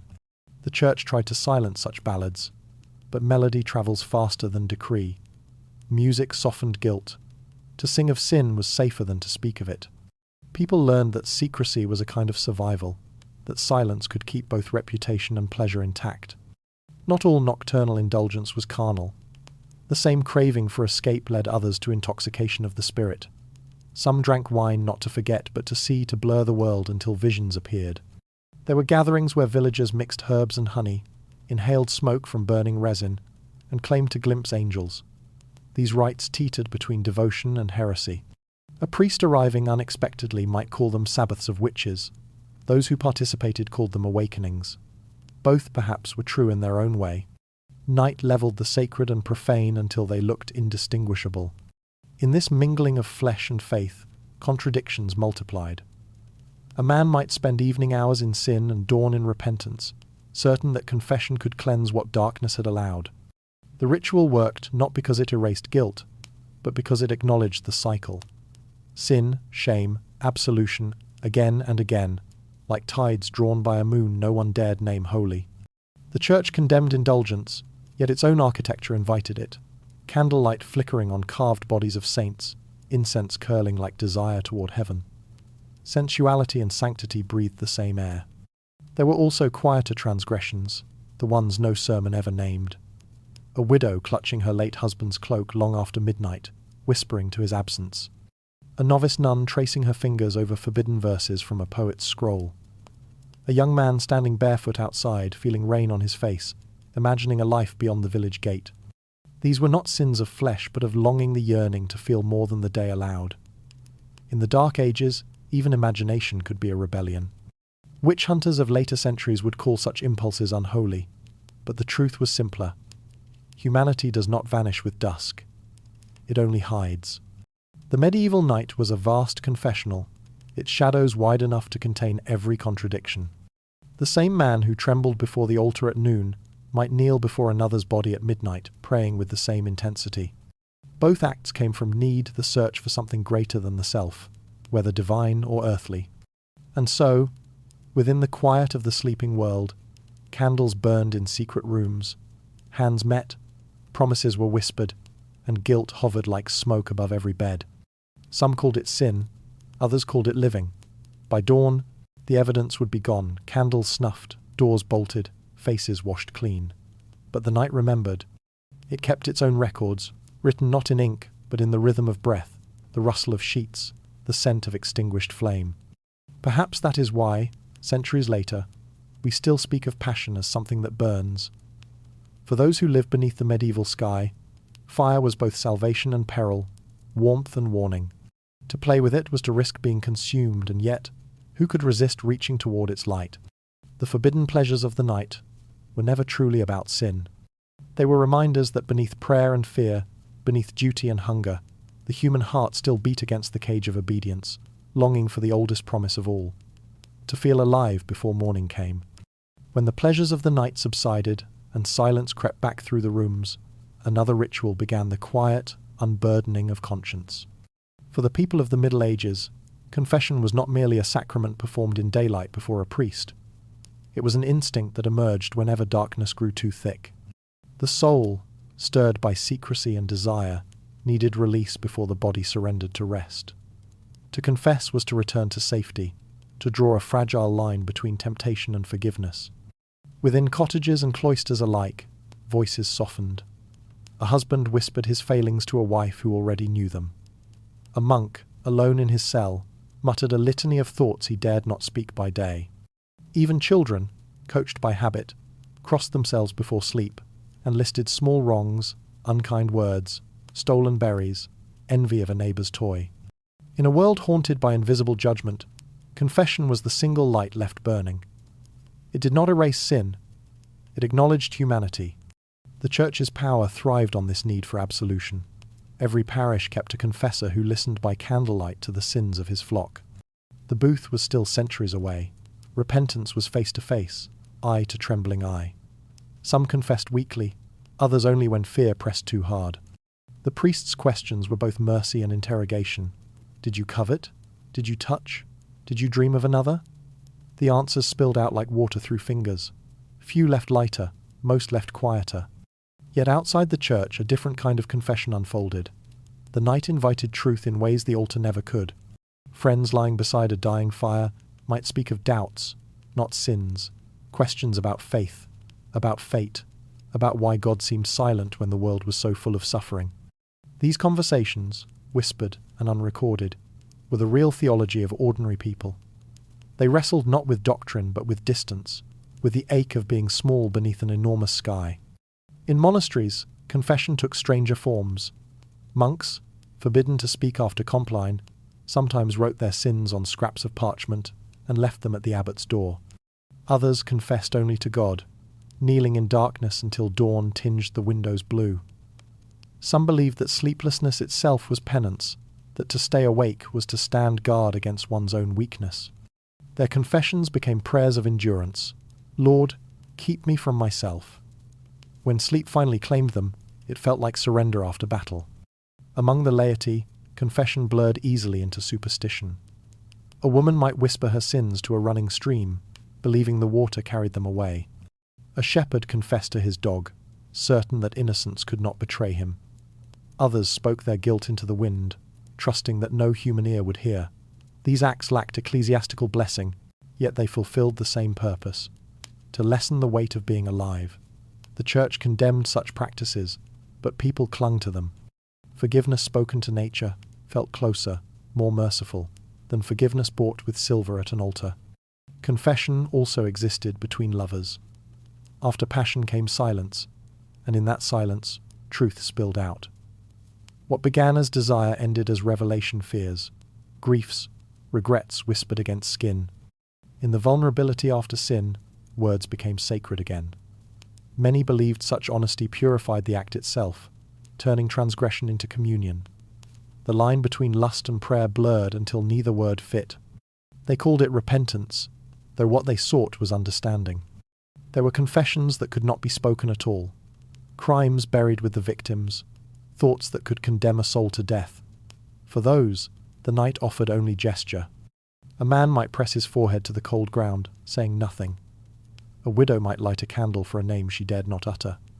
The language of remorse needed no words. The darkness translated everything. In the larger towns, confession became spectacle. Penitents walked barefoot through streets, carrying crosses, their backs marked with whips. Crowds watched in awe and fear as blood mingled with dust. To witness such public contrition was to remember that sin was not private but communal. One person's failure threatened everyone's salvation. Yet behind closed doors, those same witnesses whispered their own faults, less brave but equally burdened. Shame was the price of being known. Clerics wrote manuals describing how confession should feel: sorrow sincere, voice trembling, eyes lowered. But no book could dictate the inner storm.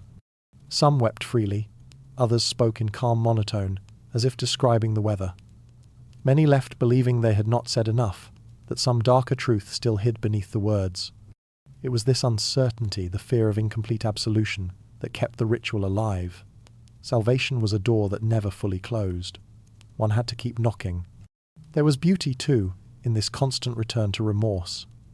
Each confession, however small, reaffirmed the bond between human and divine. To admit wrong was to declare that goodness still existed somewhere, waiting.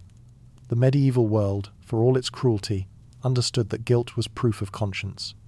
Without guilt, the soul was truly lost. As night deepened, the voices of confession faded into prayer.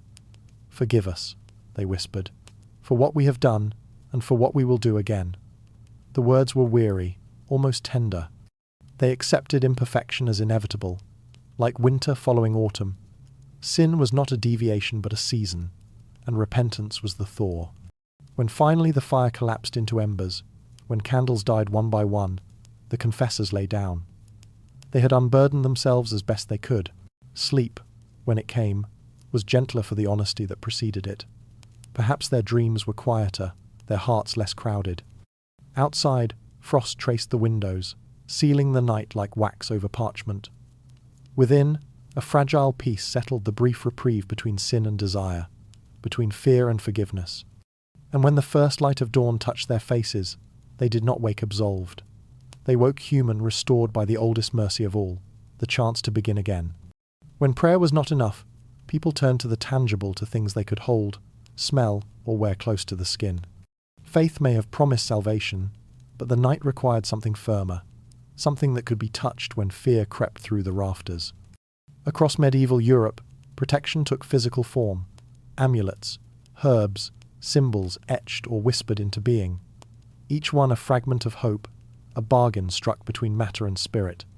A simple nail, hammered into a doorframe, could serve as armor. Iron, it was said, remembered the heat of creation. Demons feared its ancient fire. In villages, mothers hung small horseshoes above cradles to guard their infants' dreams.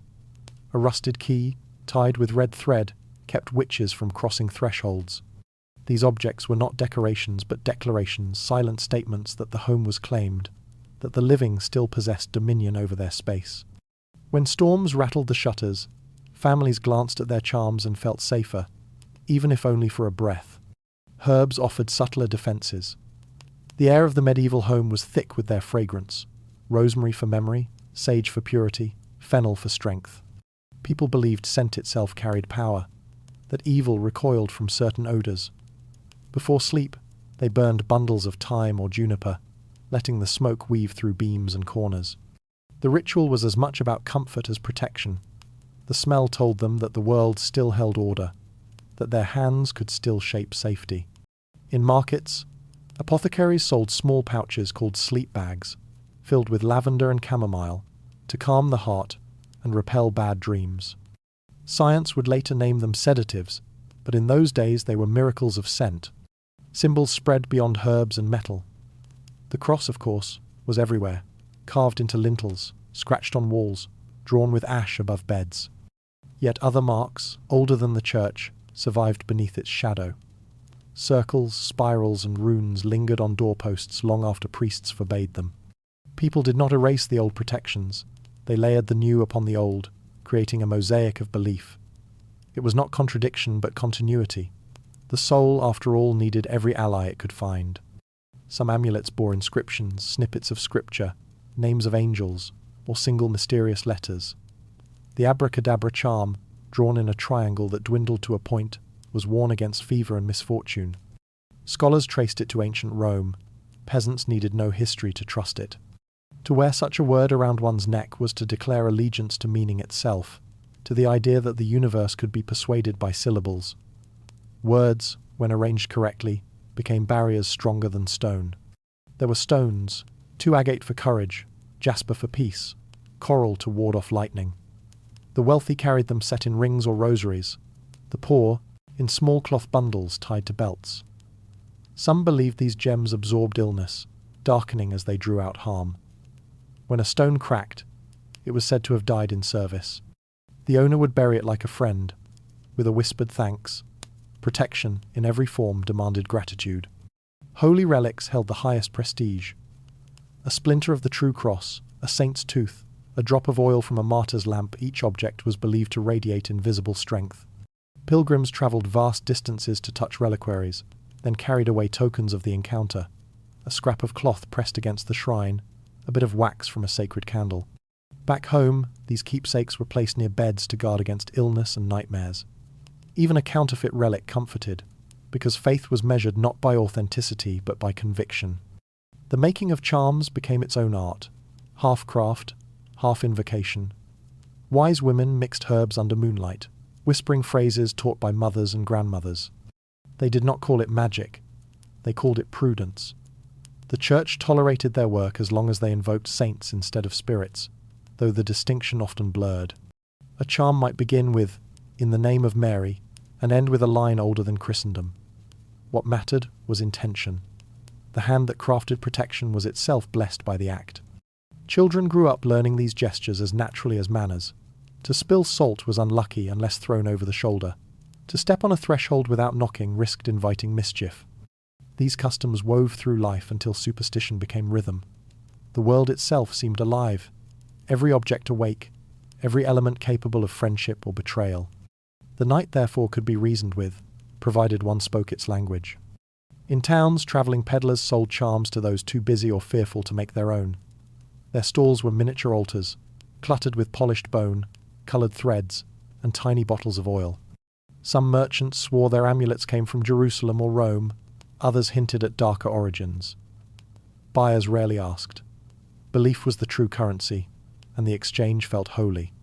To purchase protection was to buy a moment of control over chaos. Among monks, the attitude was divided. Some condemned amulets as pagan relics, distractions from pure faith. Others quietly wore them. A silver cross may have held the gospel inside it, but it also hung there like any other charm, half symbol, half shield. Even theologians admitted that fear was not easily exorcised by reason. In the stillness between prayers, they too traced small circles in the air, ancient gestures whose origins they could not name. What fascinated scholars then, and still does now, is how these objects revealed the psychology of belief. The medieval mind did not separate the physical from the spiritual. The two realms folded into each other like breath and body. To place a charm beneath one's pillow was both medicine and prayer. To burn rosemary was both ritual and hygiene. Each act carried meaning that soothed the mind even as it scented the air. Protection, it turned out, worked best when it smelled like home. Sometimes, though, the power failed. A charm lost its potency, a child still fell ill, a storm still struck. When that happened, people did not abandon faith, they adjusted it. The failure meant the object had absorbed the harm itself, sacrificing its virtue to spare its owner. The broken amulet was buried at crossroads or burned, its ashes scattered with gratitude. Everything had its span of grace, even protection. As centuries passed, these tokens accumulated, layer upon layer, until entire cultures slept beneath invisible quilts of meaning. Every window blessed, every doorway marked, every bed scented with herbs. The medieval world glowed softly with faith disguised as folklore. And though we have forgotten most of their rituals, echoes remain. A pendant worn for luck, a sprig of mint on a bedside table, a prayer murmured without belief but still with hope.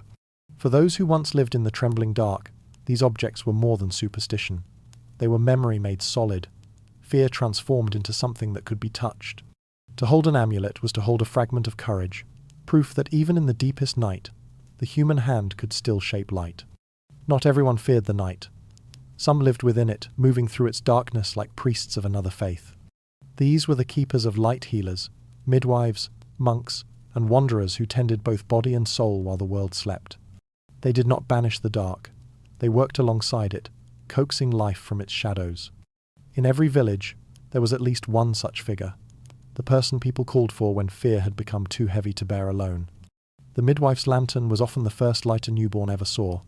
She carried it from door to door, wrapped in cloth to shield it from the wind.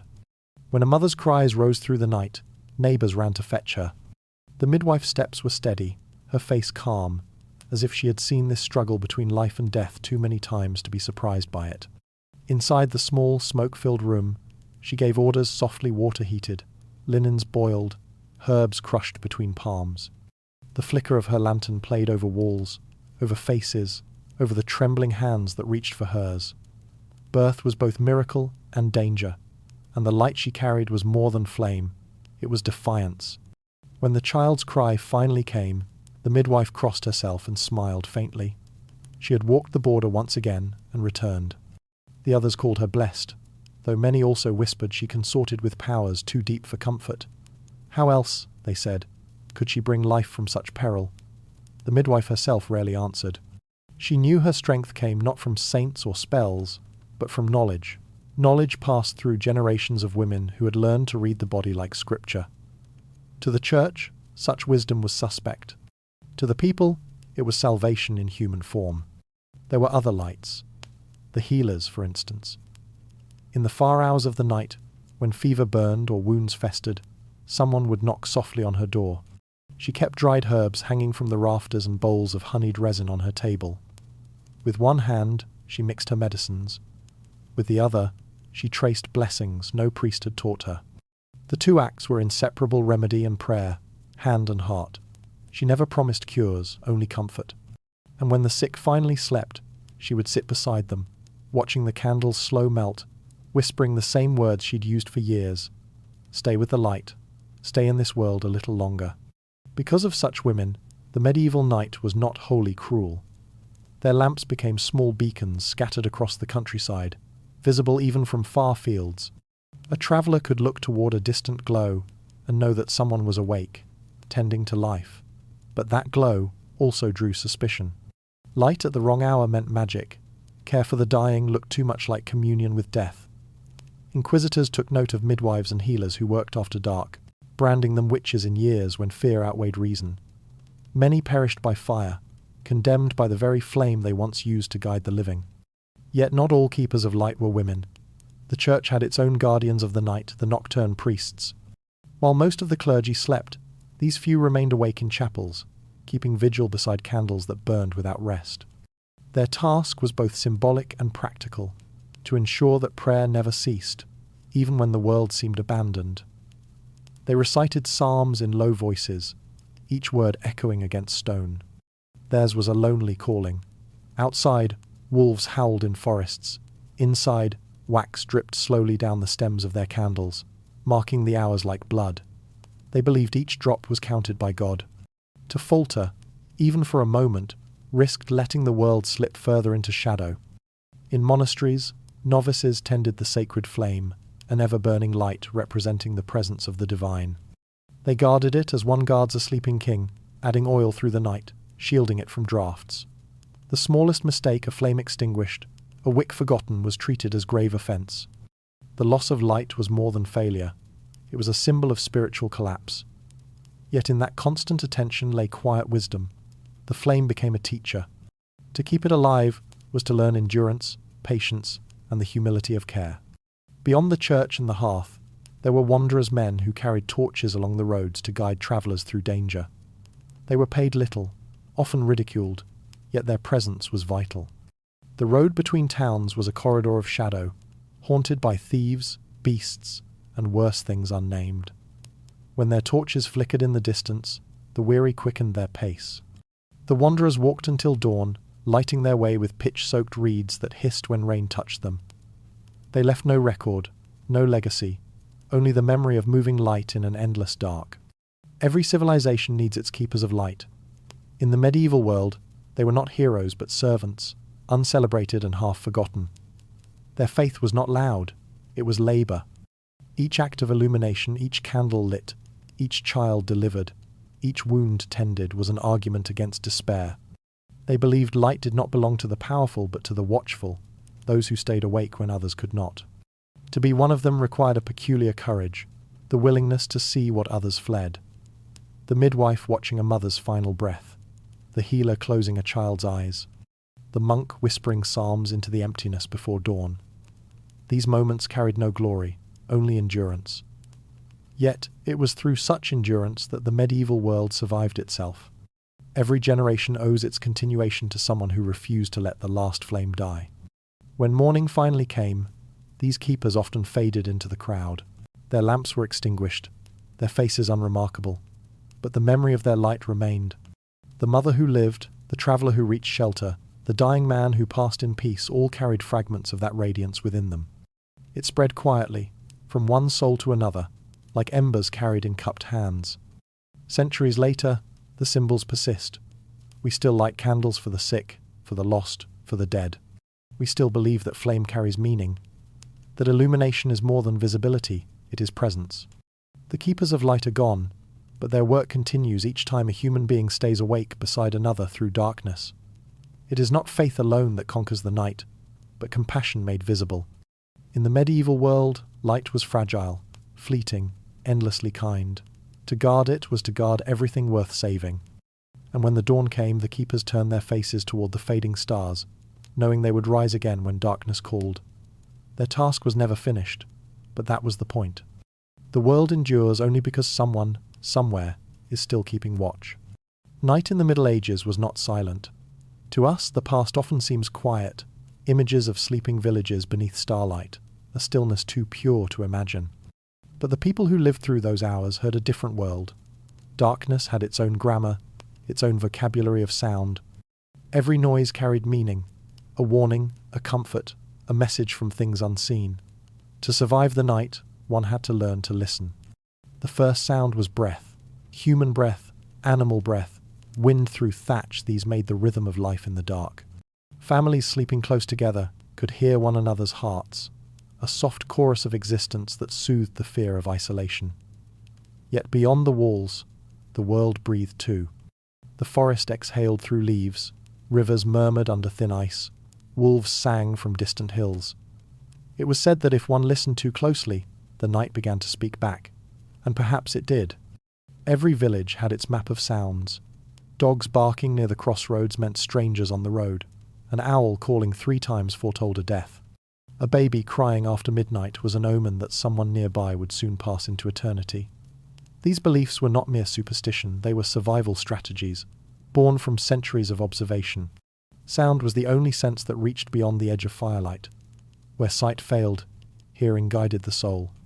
Within the towns, bells governed the night like celestial clocks. Their tolls divided darkness into sacred hours. Compline, matins, lauds. Each note echoed across rooftops, washing over the sleepers, reminding them that prayer continued even as they dreamed.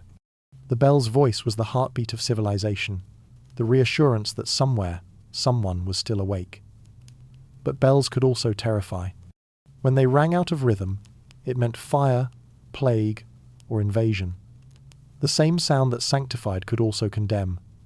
In those moments, the air itself seemed to shudder. For monks, the bell was command. At its call, they rose from straw beds and filed into cold chapels. Their chants began softly, almost inaudible, until they swelled into harmony, a tide of human sound pushing back against the infinite. The notes hung in the air long after their voices ceased, mingling with the hiss of candles and the sigh of stone.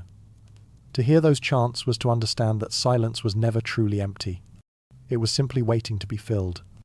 Outside the cloisters, other sounds ruled. The creak of carts on frozen roads, the clatter of shutters in wind, the muffled exchange of lovers' whispers. In villages, people recognized their neighbors by the way they moved at night, the shuffle of an old man's boots, the quick steps of a child sneaking toward the hearth for warmth. When unfamiliar footsteps sounded, hearts quickened. Even the smallest noise, a door unlatching, a single cough could ripple through the darkness like a thrown stone in still water. And then there were the voices no one could trace. Travellers told stories of murmurs drifting from fields, of names called softly from empty roads. Some said these were spirits, echoing their last words. Others believed the earth itself spoke through them. Fear sharpened hearing into hallucination. Yet sometimes the mysterious voices brought comfort. A lost shepherd claimed to have been guided home by one.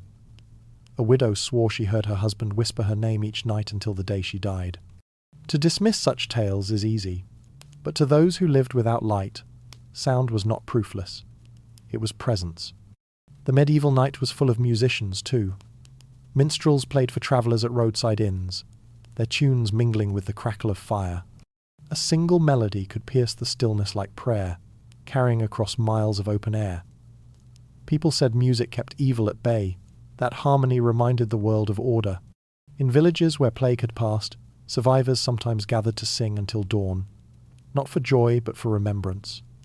The act of sound itself was defiance. Whispering was its own art. Words spoken softly held special power, as though secrecy lent them magic. Mothers whispered blessings over sleeping children, shepherds over their flocks, soldiers before battle. Even confessions carried in the dark were spoken this way, barely audible, almost absorbed by the air itself. To whisper was to hide meaning from the devil's ears. To shout was to invite attention.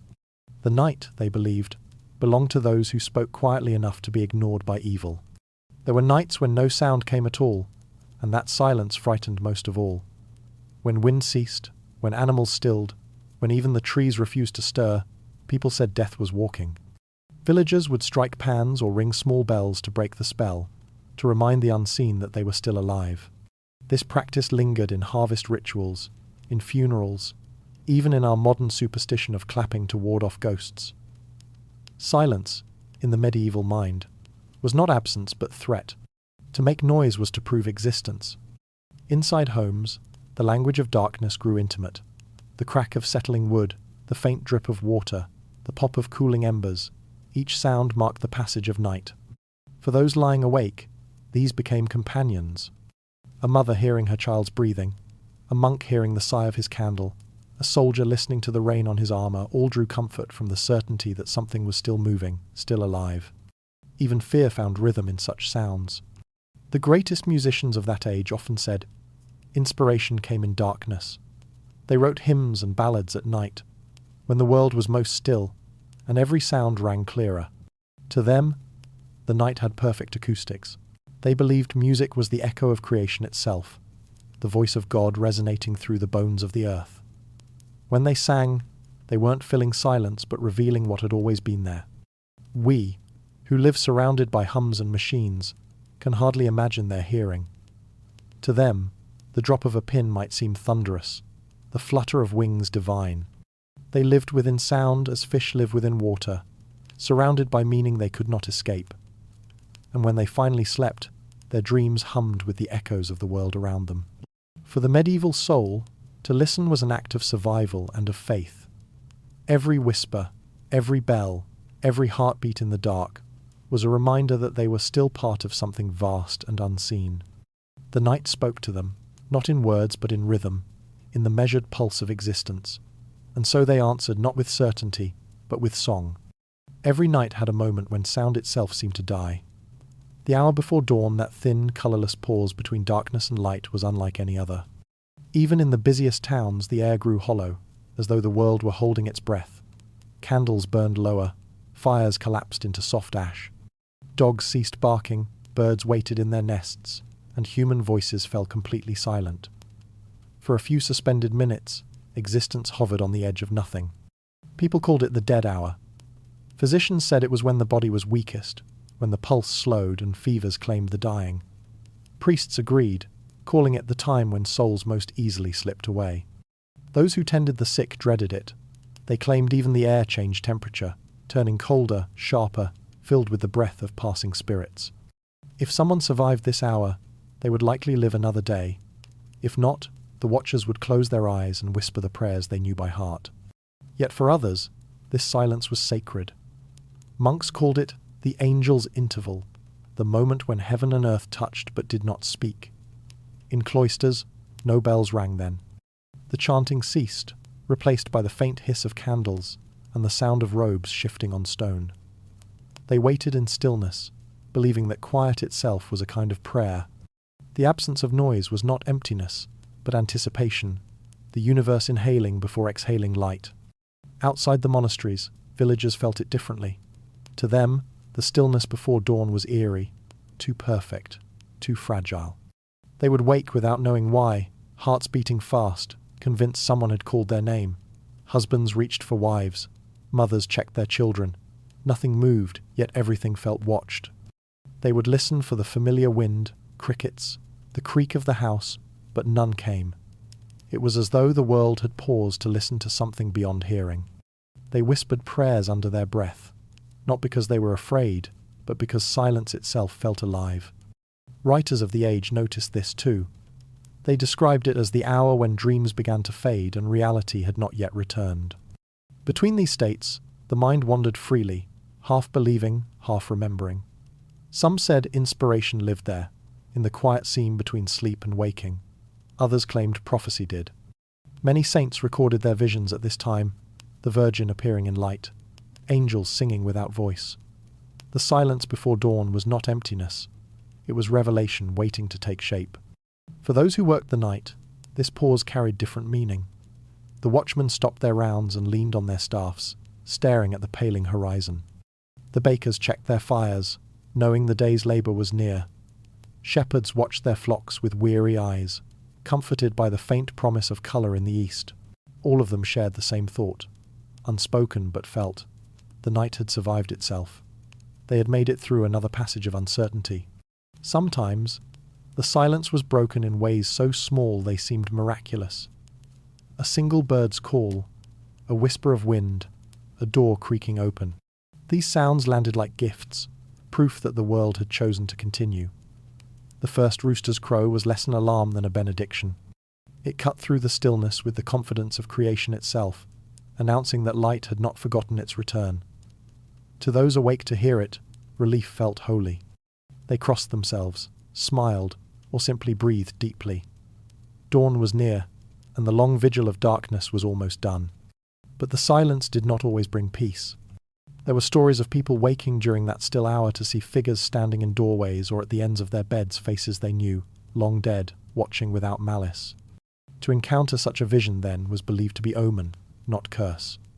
The dead, it was said, preferred to visit in the last breath of night, when the veil between worlds thinned for just a heartbeat. They came not to harm, but to remind the living of their place in the endless circle of return. The watcher would blink, and the figure would be gone, leaving only the soundless air, heavy with memory. Artists later tried to capture this hour, the faint grey light that softens edges, the hush that seems to stop time. Painters would describe how colour itself hesitated, how the world looked unfinished. It was not quite life, not quite dream. To wake during it was to feel as though you were trespassing into the secret machinery of existence, catching the universe mid-turn before it could arrange itself for daylight. And then, almost imperceptibly, it ended. A line of pale blue cut across the horizon, so fragile it could have been mistaken for illusion. The birds, as if by agreement, began to sing all at once. The sound shattered the spell. The silence broke, not with violence but with acceptance, like ice melting into water. Windows opened, fires stirred, footsteps returned to streets. The stillness dissolved into life. For a few, that moment brought tears. They could not explain why, perhaps from gratitude, perhaps from exhaustion, perhaps from awe at the simple fact that light had returned yet again. In an age where death slept in every house, each sunrise was a small resurrection. To see it was proof of survival, both physical and spiritual. The silence before dawn, then, was not death after all. It was the pause before the pulse resumed, the brief stillness before the heart's next beat. Those who stayed awake long enough to witness it rarely forgot the feeling. They carried it into daylight, into prayer, into labour. And when night returned, as it always did, They waited for it again, that perfect, breathless quiet that reminded them of the mystery beneath all things, that the world does not end, it only rests, gathering strength to begin again. The first light of day did not arrive suddenly. It crept, tender and uncertain, through cracks in shutters, through the seams of thatched roofs, through the mist that hovered like breath over the earth. The world stirred not from noise but from recognition. Darkness, after ruling for so many hours, began to withdraw without resistance. Its retreat was gentle, like a tide receding from sand. And in that retreat, people found both relief and reverence. For the medieval soul, dawn was not just morning. It was resurrection made visible. Every sunrise repeated the first act of creation light, separating itself from chaos. To witness it was to stand, for a moment, in the presence of the divine. The faithful rose early to greet it. Monks left their cells to chant lauds, their voices echoing through corridors of stone. The sound was soft at first, more breath than song, until it gathered power and filled the church with trembling harmony. Gloria Patri, et Filio, et Spiritui Sancto. They sang, thanking the light for returning, thanking God for remembering the world once more. Outside, peasants crossed themselves before opening their doors. Some knelt briefly in the dew, whispering the Lord's Prayer, eyes closed against the brightness. Others touched the soil, offering thanks not to theology but to survival. The new day meant one more chance to labour, to eat, to love, to endure. In the fragile rhythm of their lives, each sunrise felt personal, a gift renewed, undeserved, but received with humility. Bells rang across valleys, carrying the message from village to village. The tone of dawn was different from the bells of night, clearer, faster, alive. It was a call to return to order, to shake off the intimacy of darkness and resume the communal heartbeat. Smoke rose from chimneys, animals stirred in stalls, and the air filled again with sound footsteps, laughter, the crack of kindling. Light reassembled the world piece by piece, as though reality had slept and was now remembering itself. In cities, church towers caught the first rays, turning stone to gold. Merchants unlocked their shops, bakers arranged loaves warm from the ovens, and the scent of bread mingled with the incense drifting from chapels. Mourning in the Middle Ages was a mixture of labour and devotion. One could not exist without the other. Work was prayer, prayer was work. To knead dough, to light a fire, to till soil, all were gestures of faith, each motion a small amen to the miracle of endurance. For those who had feared the night, dawn was a reprieve. The ghosts, the whispers, the unseen watchers, all retreated with the shadows. Doors that had been barred were opened, windows unlatched. The familiar world returned with astonishing speed, as if it had been hiding just beyond reach. Yet the memory of darkness lingered. People moved more gently in the morning, aware of what they had survived. Their prayers carried gratitude laced with awe, as though they still half believed the light might change its mind. Monasteries recorded elaborate morning rituals, each gesture steeped in symbolism. Before chanting began, monks washed their faces in cold water to cleanse away the dreams of night. They bowed toward the east, the direction of paradise, then prostrated themselves on stone floors, foreheads touching the ground. The rising sun streamed through stained glass, painting their robes in hues of crimson and gold. For a few breaths, colour itself felt holy. To them, the dawn was not repetition but renewal. It proved that sin, like night, could be endured and transformed. In homes, smaller ceremonies echoed this rhythm. Mothers sprinkled water over sleeping children, murmuring blessings. Fathers stepped outside to read the weather in the sky, speaking quiet, thanks for clear winds or steady rain. No gesture was too small to count as worship. Even the act of opening one's eyes after sleep after the long vulnerability of night was its own confession of faith. The simple fact of waking meant mercy had not yet run out. Travellers on the road experienced dawn differently. For them, light was safety. The first glow revealed the shape of the land, the contours of trees, the path ahead. The fear of ambush, of losing one's way, dissolved. Many knelt where they stood, letting sunlight warm their faces. One chronicler described it best. When the day begins to breathe, the soul breathes with it. In that moment, life and light were one. But not everyone greeted the morning with ease. For some, dawn brought shame, the return of memory. The night's confessions, pleasures, and sins looked different under sunlight. Faces avoided one another, eyes lowered. The church, aware of this human frailty, placed confession in the morning hours. The timing was deliberate. Forgiveness, like light, should arrive when the soul could see itself clearly again. Redemption required visibility. As the sun climbed higher, shadows shortened, and with them the memory of fear. Children ran through fields, chasing their own laughter. Markets reopened, hammers rang, looms clattered. The world resumed its noise, its hunger, its striving. Yet beneath all that motion, something quieter remained, the residue of awe left by those who had watched the sky change colour. The medieval dawn was not simply morning, it was revelation, repeated daily yet never familiar. To live, then, was to exist within this constant cycle of surrender and renewal. Each night demanded faith, each morning rewarded it. Even in centuries of famine, plague, and war, the pattern held. People lost everything: homes, kin, certainty. But the light returned, indifferent yet generous. It was the one promise that never broke. And so they kept rising to meet it, praying with their hands as much as with their tongues.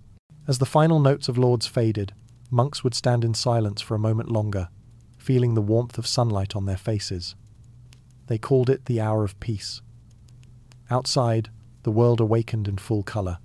The night had folded itself away, and with it went the ghosts, the fears, the unspoken confessions.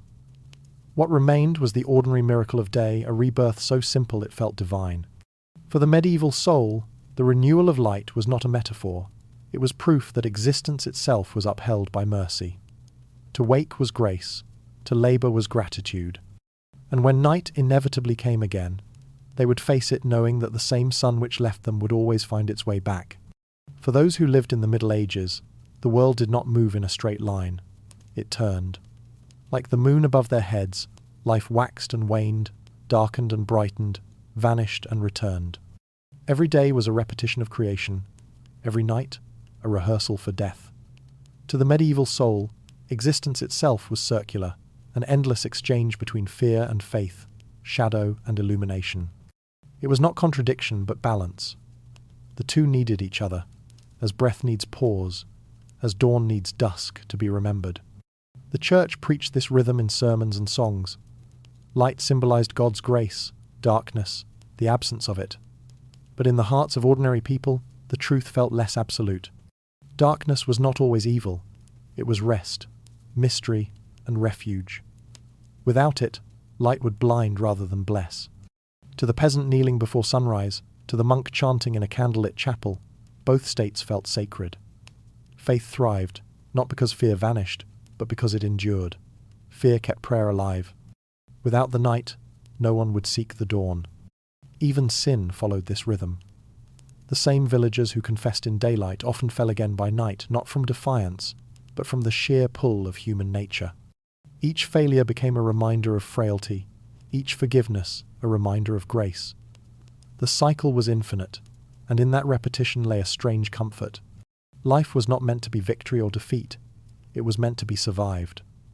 To endure was to believe. Farmers understood this better than theologians. They watched crops die and return, seasons devour themselves and begin again. They did not need scripture to see resurrection. When frost claimed the fields, they mourned. When green shoots appeared months later, they rejoiced. The pattern was cruel, yet it was also merciful. It proved that loss was not the end, but the shape of renewal. They prayed not for permanence, but for continuation. A steady turning of the wheel. One more cycle of light after dark. Monks expressed the same faith in ritual. Their prayers did not change with emotion.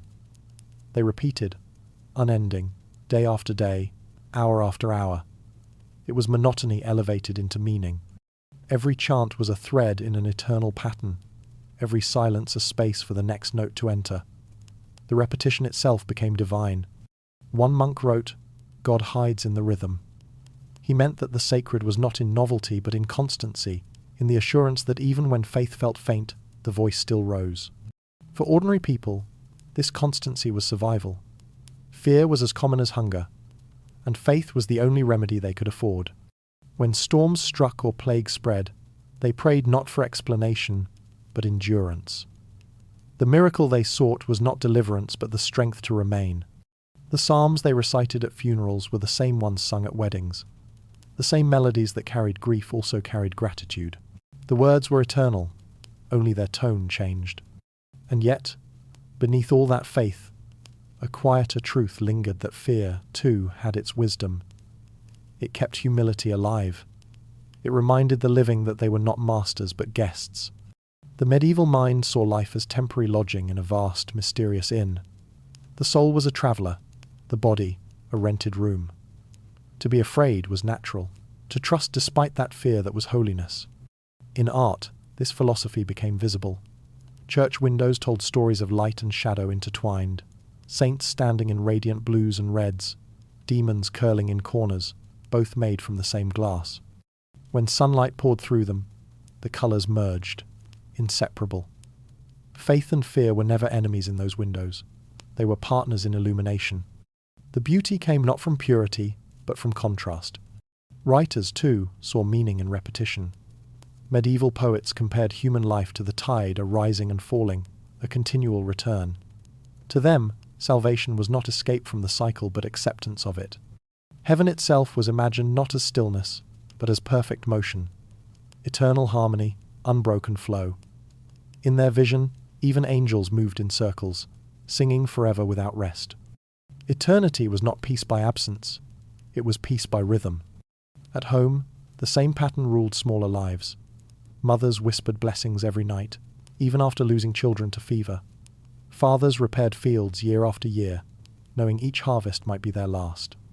Hope, in their world, was not naive. It was endurance wrapped in routine faith, carried in the hands rather than the heart. When asked how they kept believing after so much loss, many would shrug and say, "Because the sun still rises." That was enough theology for most. Fear, for them, was not failure. It was proof of care. Only those who loved life feared its loss. Only those who believed in meaning trembled when meaning seemed to fade. The courage of the medieval knight was not the absence of fear, but the choice to keep moving within it. A man could be terrified of death and still light a candle for the dying. A woman could doubt heaven and still sing a lullaby to her child. These small acts were not contradictions, they were faith in motion. The philosophers of the age often spoke of the great chain of being, a vision of existence where everything from angels to worms formed one unbroken link. Fear and faith, too, were part of that chain. To remove one was to weaken the other. The chain held the world together precisely because it included its opposites. God, they believed, allowed darkness not as punishment, but as texture, so that creation would have depth, like a painting that needs shadow to make light shine. And so, each day, the cycle turned. The same bells that rang for prayer also tolled for the dead. The same hands that sowed seeds buried the fallen. The same eyes that wept at night lifted towards sunrise with wonder. To live was to move within that eternal pendulum, learning that neither light nor dark could last forever, and that both were necessary to make life whole. By evening, the villagers would once again light their fires, draw their shutters, and prepare for the returning dark. Fear would come back, as faithful as the stars. But so would the prayers, the songs, the quiet hope that had carried them through countless nights. They no longer sought to defeat the dark. They had learned to share its company.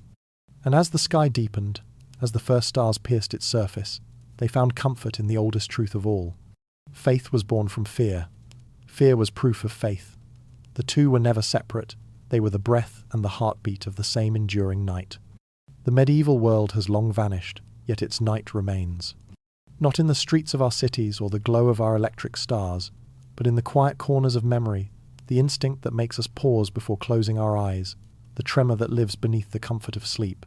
We have banished the dark with light, but not with understanding. The night, as it once was, has not died. It has retreated inward, into the mind. Imagine it again. The last candle guttering in a wooden room, the sound of wind brushing through a narrow lane, the faint smell of smoke clinging to hair and fabric. Outside, the village sleeps, yet the darkness watches. To those who once lived there, Night was not the absence of day, but its twin, the other half of the circle that made existence complete. It was the time when souls stirred, when memories whispered, when the world folded inward to dream itself anew. They did not fear the dark because it was evil. They feared it because it was honest. In the absence of light, all masks fell away. The poor and the noble, the sinner and the saint, all were the same before the stars. To live then was to live inside mystery. Every night carried echoes of creation and the promise of revelation. The heavens were alive with meaning, every constellation a story, every sound a message. When torches died, people lifted their eyes to the sky, not to measure distance, but to remember belonging. The firmament was their map, their scripture, their mirror. And though they could not name the galaxies or calculate the movement of planets, they felt what we have forgotten, that the universe was not indifferent. It was listening. In monasteries and cottages alike, people treated darkness as sacred space. They prayed, wept, dreamed, and confessed beneath its veil. The night was not merely endured, it was used to think, to heal, to love, to remember. It offered privacy in an age without solitude, peace in a world without mercy. Every flicker of flame, every whispered prayer, was an act of creation against the vast silence that surrounded them. In this way, the medieval night was a teacher. It reminded them that the human spirit glows brightest when the world grows dim. We often speak of progress as victory over darkness, but what, truly, have we conquered? The stars are still there, only hidden behind our own inventions. The silence that once frightened our ancestors is drowned by machines. We no longer tremble at shadows, yet we dream of them. Deep down, something ancient still stirs when the lights go out. A pulse, a memory, a question. What waits beyond the visible? What does the night still know that we have forgotten to ask? Perhaps the darkness remembers everything we have tried to forget. It remembers the first fires and the hands that built them. It remembers the whispered names of gods too old to survive the centuries. It remembers the faces of those who prayed for dawn and never saw it come. It remembers the sound of monks chanting into emptiness, of mothers soothing their dying children, of lovers breathing in rhythm with the stars. The night has held all of it, every sorrow, every secret, every sigh. In its silence lies the archive of the human soul. And though centuries have passed, though science has replaced superstition, the pattern remains. We still live in cycles of fear and faith, light and loss. We still seek comfort in ritual, a lamp left on in a hallway, a whispered wish before sleep, a pause before entering the dark. Our technologies may have changed, but our hearts have not. The same longing that drove a monk to his candle drives us to our screens at 2 a.m., seeking company in the endless glow. We are still awake with questions that no light can answer. The medieval night, for all its terrors, offered one mercy we have lost: stillness. When the sun set, the world truly stopped. People were forced to listen to their own breath, to the creak of beams, to the pulse of their own thoughts. That silence was not empty. It was full of recognition. It told them who they were. In the dark, they could feel their smallness, yes, but also their connection to something immense and invisible. It humbled them into wonder. Perhaps that was the night's greatest gift, the reminder that mystery was not meant to be solved, only lived within. Even fear, in its strange way, was sacred. To be afraid was to acknowledge that life was precious. Each superstition, each prayer, each charm hung above a doorway was not ignorance, but reverence, an attempt to negotiate with forces too vast to understand. They feared demons, yes, but they also feared losing meaning, and in that fear they built cathedrals of imagination. Every belief, however strange, was a candle in the dark. Every ritual, a bridge between the mortal and the eternal. In those centuries, darkness did not belong to evil alone. It was also the home of healing. Midwives brought life into it, healers worked by its flickering light, and poets found in it the rhythm of their words. Night was the womb of creation, the place where thought became story, where silence became song. The people who lived within it did not separate their fears from their faiths. They understood that both were parts of the same prayer. Let the light return, but not too soon. Even death was woven into this pattern.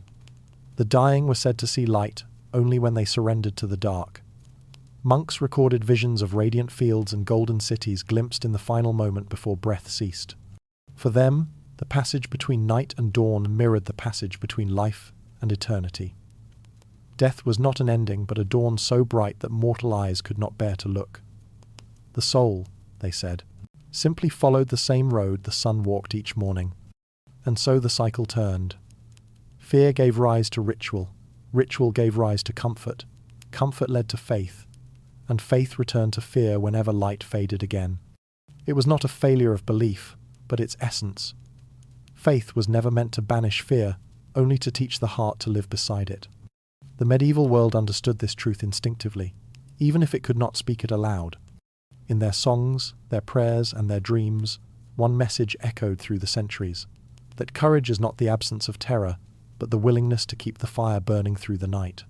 Today, when we look back on their world, we often see only ignorance and shadow. But perhaps they saw something we no longer can. They saw the beauty of limitation, the holiness of uncertainty. They saw meaning not as a treasure to be found, but as a rhythm to be lived. To them, the night was not failure but proof. Proof that even in the deepest dark, something within us refuses to go out. Listen closely, even now, and you may still hear it, that quiet pulse beneath the hum of modern life. It beats in every sleepless heart, in every solitary walk beneath the moon, in every whisper spoken before sleep. It is the voice of the old night, patient and eternal, reminding us that we are not so different from those who came before. We still seek warmth, we still crave meaning, we still pray for morning.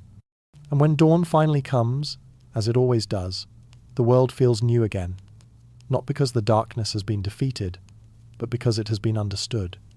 Every sunrise is both victory and surrender. The night ends, but it never disappears. It simply steps back, waiting for its turn to teach us once more. So remember this: as you drift towards sleep, the night is not your enemy, it is your oldest companion. It watched over your ancestors when they trembled beside the fire, and it watches over you now as the hum of the modern world fades to silence. Close your eyes, and somewhere beyond the noise of time, the old stars still burn steady, patient, eternal. They have seen every fear, every prayer, every birth and death. They have never looked away. And perhaps that is the final truth of all. The darkness does not forget. It remembers us, all of us, and keeps our stories until the next dawn comes. Now, imagine this. The light in your room begins to dim. The hum of the world softens the distant traffic, the restless clocks, the quiet murmur of your own thoughts. Somewhere, a screen fades to black.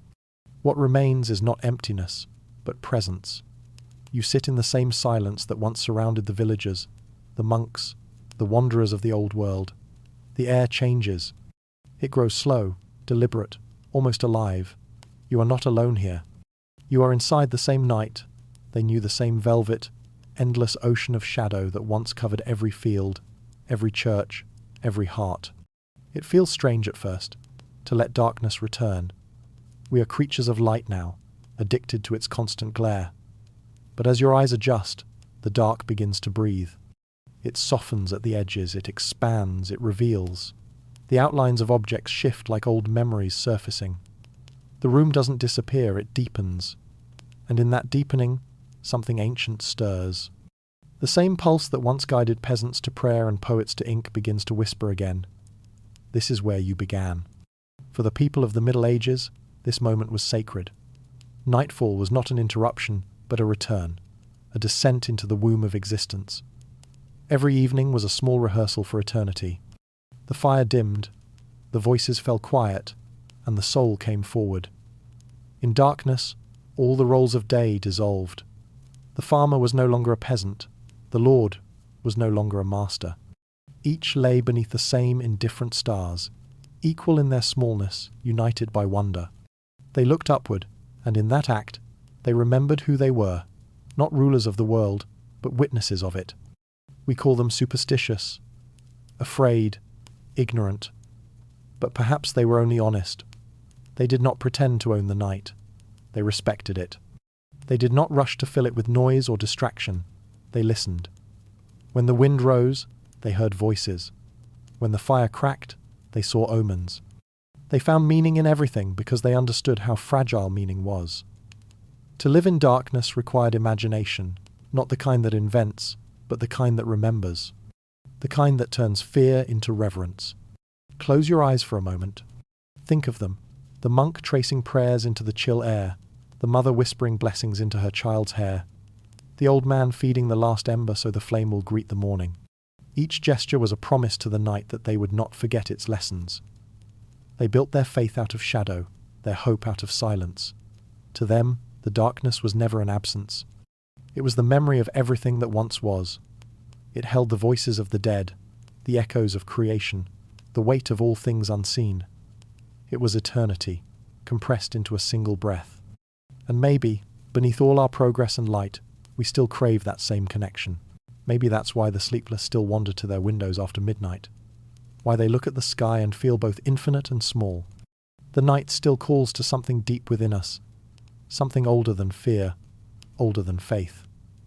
It reminds us that there are truths that cannot be illuminated, only felt.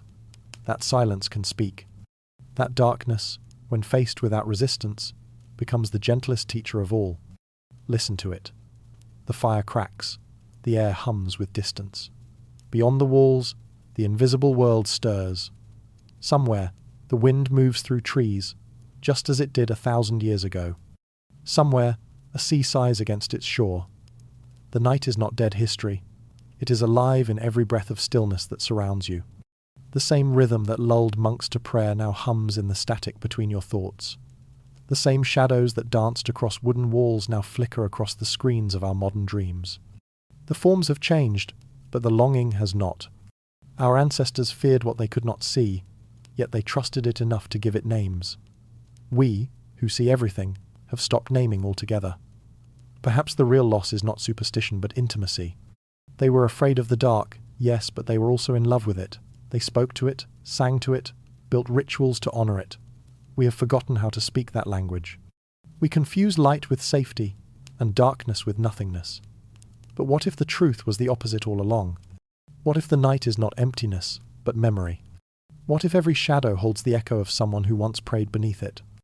What if, in the quiet, we are not alone but surrounded by every soul who ever kept a candle burning, by every heart that ever trembled before dawn and dared to believe the sun would rise again? The medieval world understood something we have unlearned, that fear can be holy, that to tremble is not weakness but participation in the mystery of being alive.